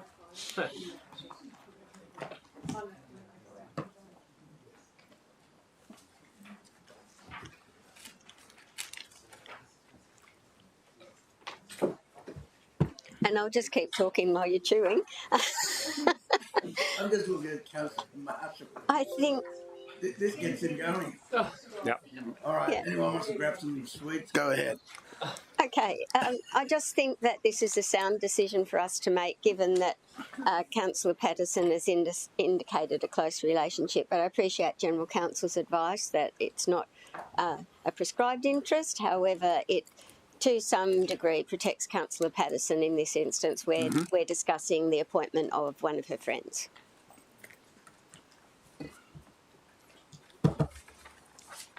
Right. You ready? I'm still chewing my way. Give him another one. Anyone want to speak against? I'm happy to second that, Mr Mayor, just so you've got... Oh, second that, Councillor Pettian. Take the vote. Okay. All in favour, show of hands. Against? No. Motion. Division. Oh, division, that's right. Got a sugar hit, that's what I forgot. I was here waiting, Mr Mayor. I wasn't chewing. Mayor Tate, Councillor Young, Councillor Taylor, Councillor Curtis, Councillor Hemmel, Councillor Fowler, Councillor Gates, Councillor Wilkinson, Councillor Martin, Councillor Castro, Councillor Doran, Councillor Tozer, Councillor Marshall, Councillor O'Neill. Carried. Okay. Right, discussions. Well, are we going to, yeah? Mr Mayor, just for the sake of the other people who aren't identified. well, if there are questions, yes, we can go. Sorry, apologies, Mr Mayor, I've had sugar too. Yes, we can go, or I can speak in general terms. It's really up to. Are you going to ask a specific person? Mr. Mayor, I wasn't going to ask a specific question, but I was interested in understanding the people who aren't in the list and the nature of there. So I just close. There we go. I don't want to make it more difficult than it needs to be, but I'm interested in understanding how we omitted some of the people. Yeah. Okay. Anyone want to move to close? Move close the reason. Personal information. Personal information. Personal information, is that right? Yeah. Can we do personal information? Which one are we using? Privacy? Prospective employees or employment. There is a reason given in the report. Did you want to use that one? Yeah. Negotiations relating to a commercial matter. Yes. Okay. Sub G. Get my. Thank you. That sounds good enough. You might need to vote on it. Yep, we need to vote. You're good to go? Seconder? I second, Mr. Mayor. So, Councillor Tozer? All in favour, show of hands. Against, motion carried. Streaming off, gallery out.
moving on.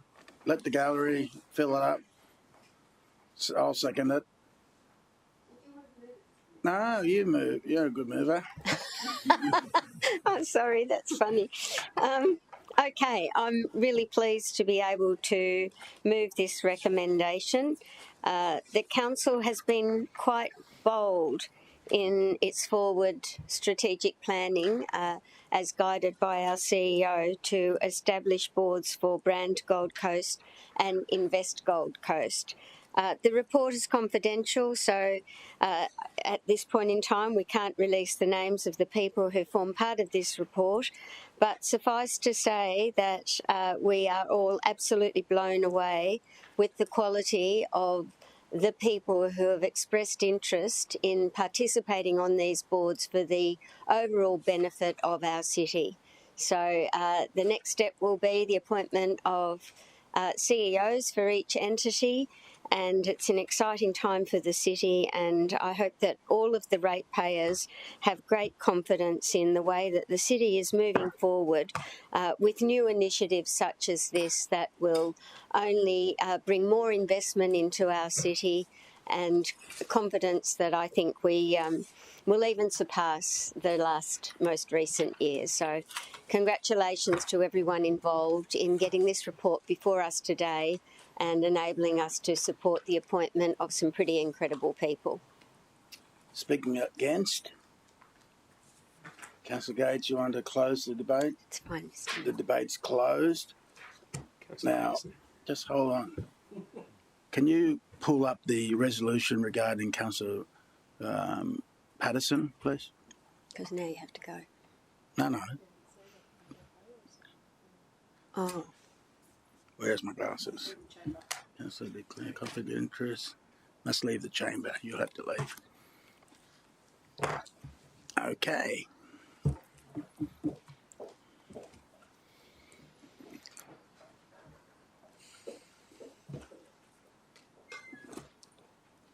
Okay. All in favour, show of hands. Against, carry, unanimous.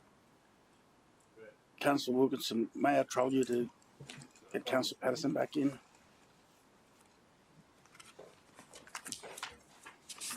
So 16.9's done. Mr. CEO, is there any other items? No, but we're going to hold them back for a minute. That's all right. No. We're not going to accept any.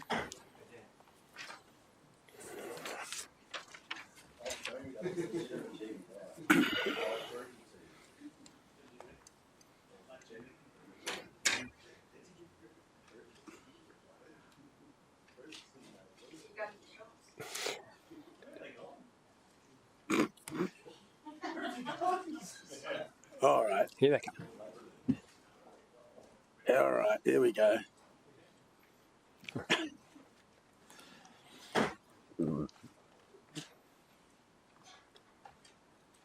Thank you.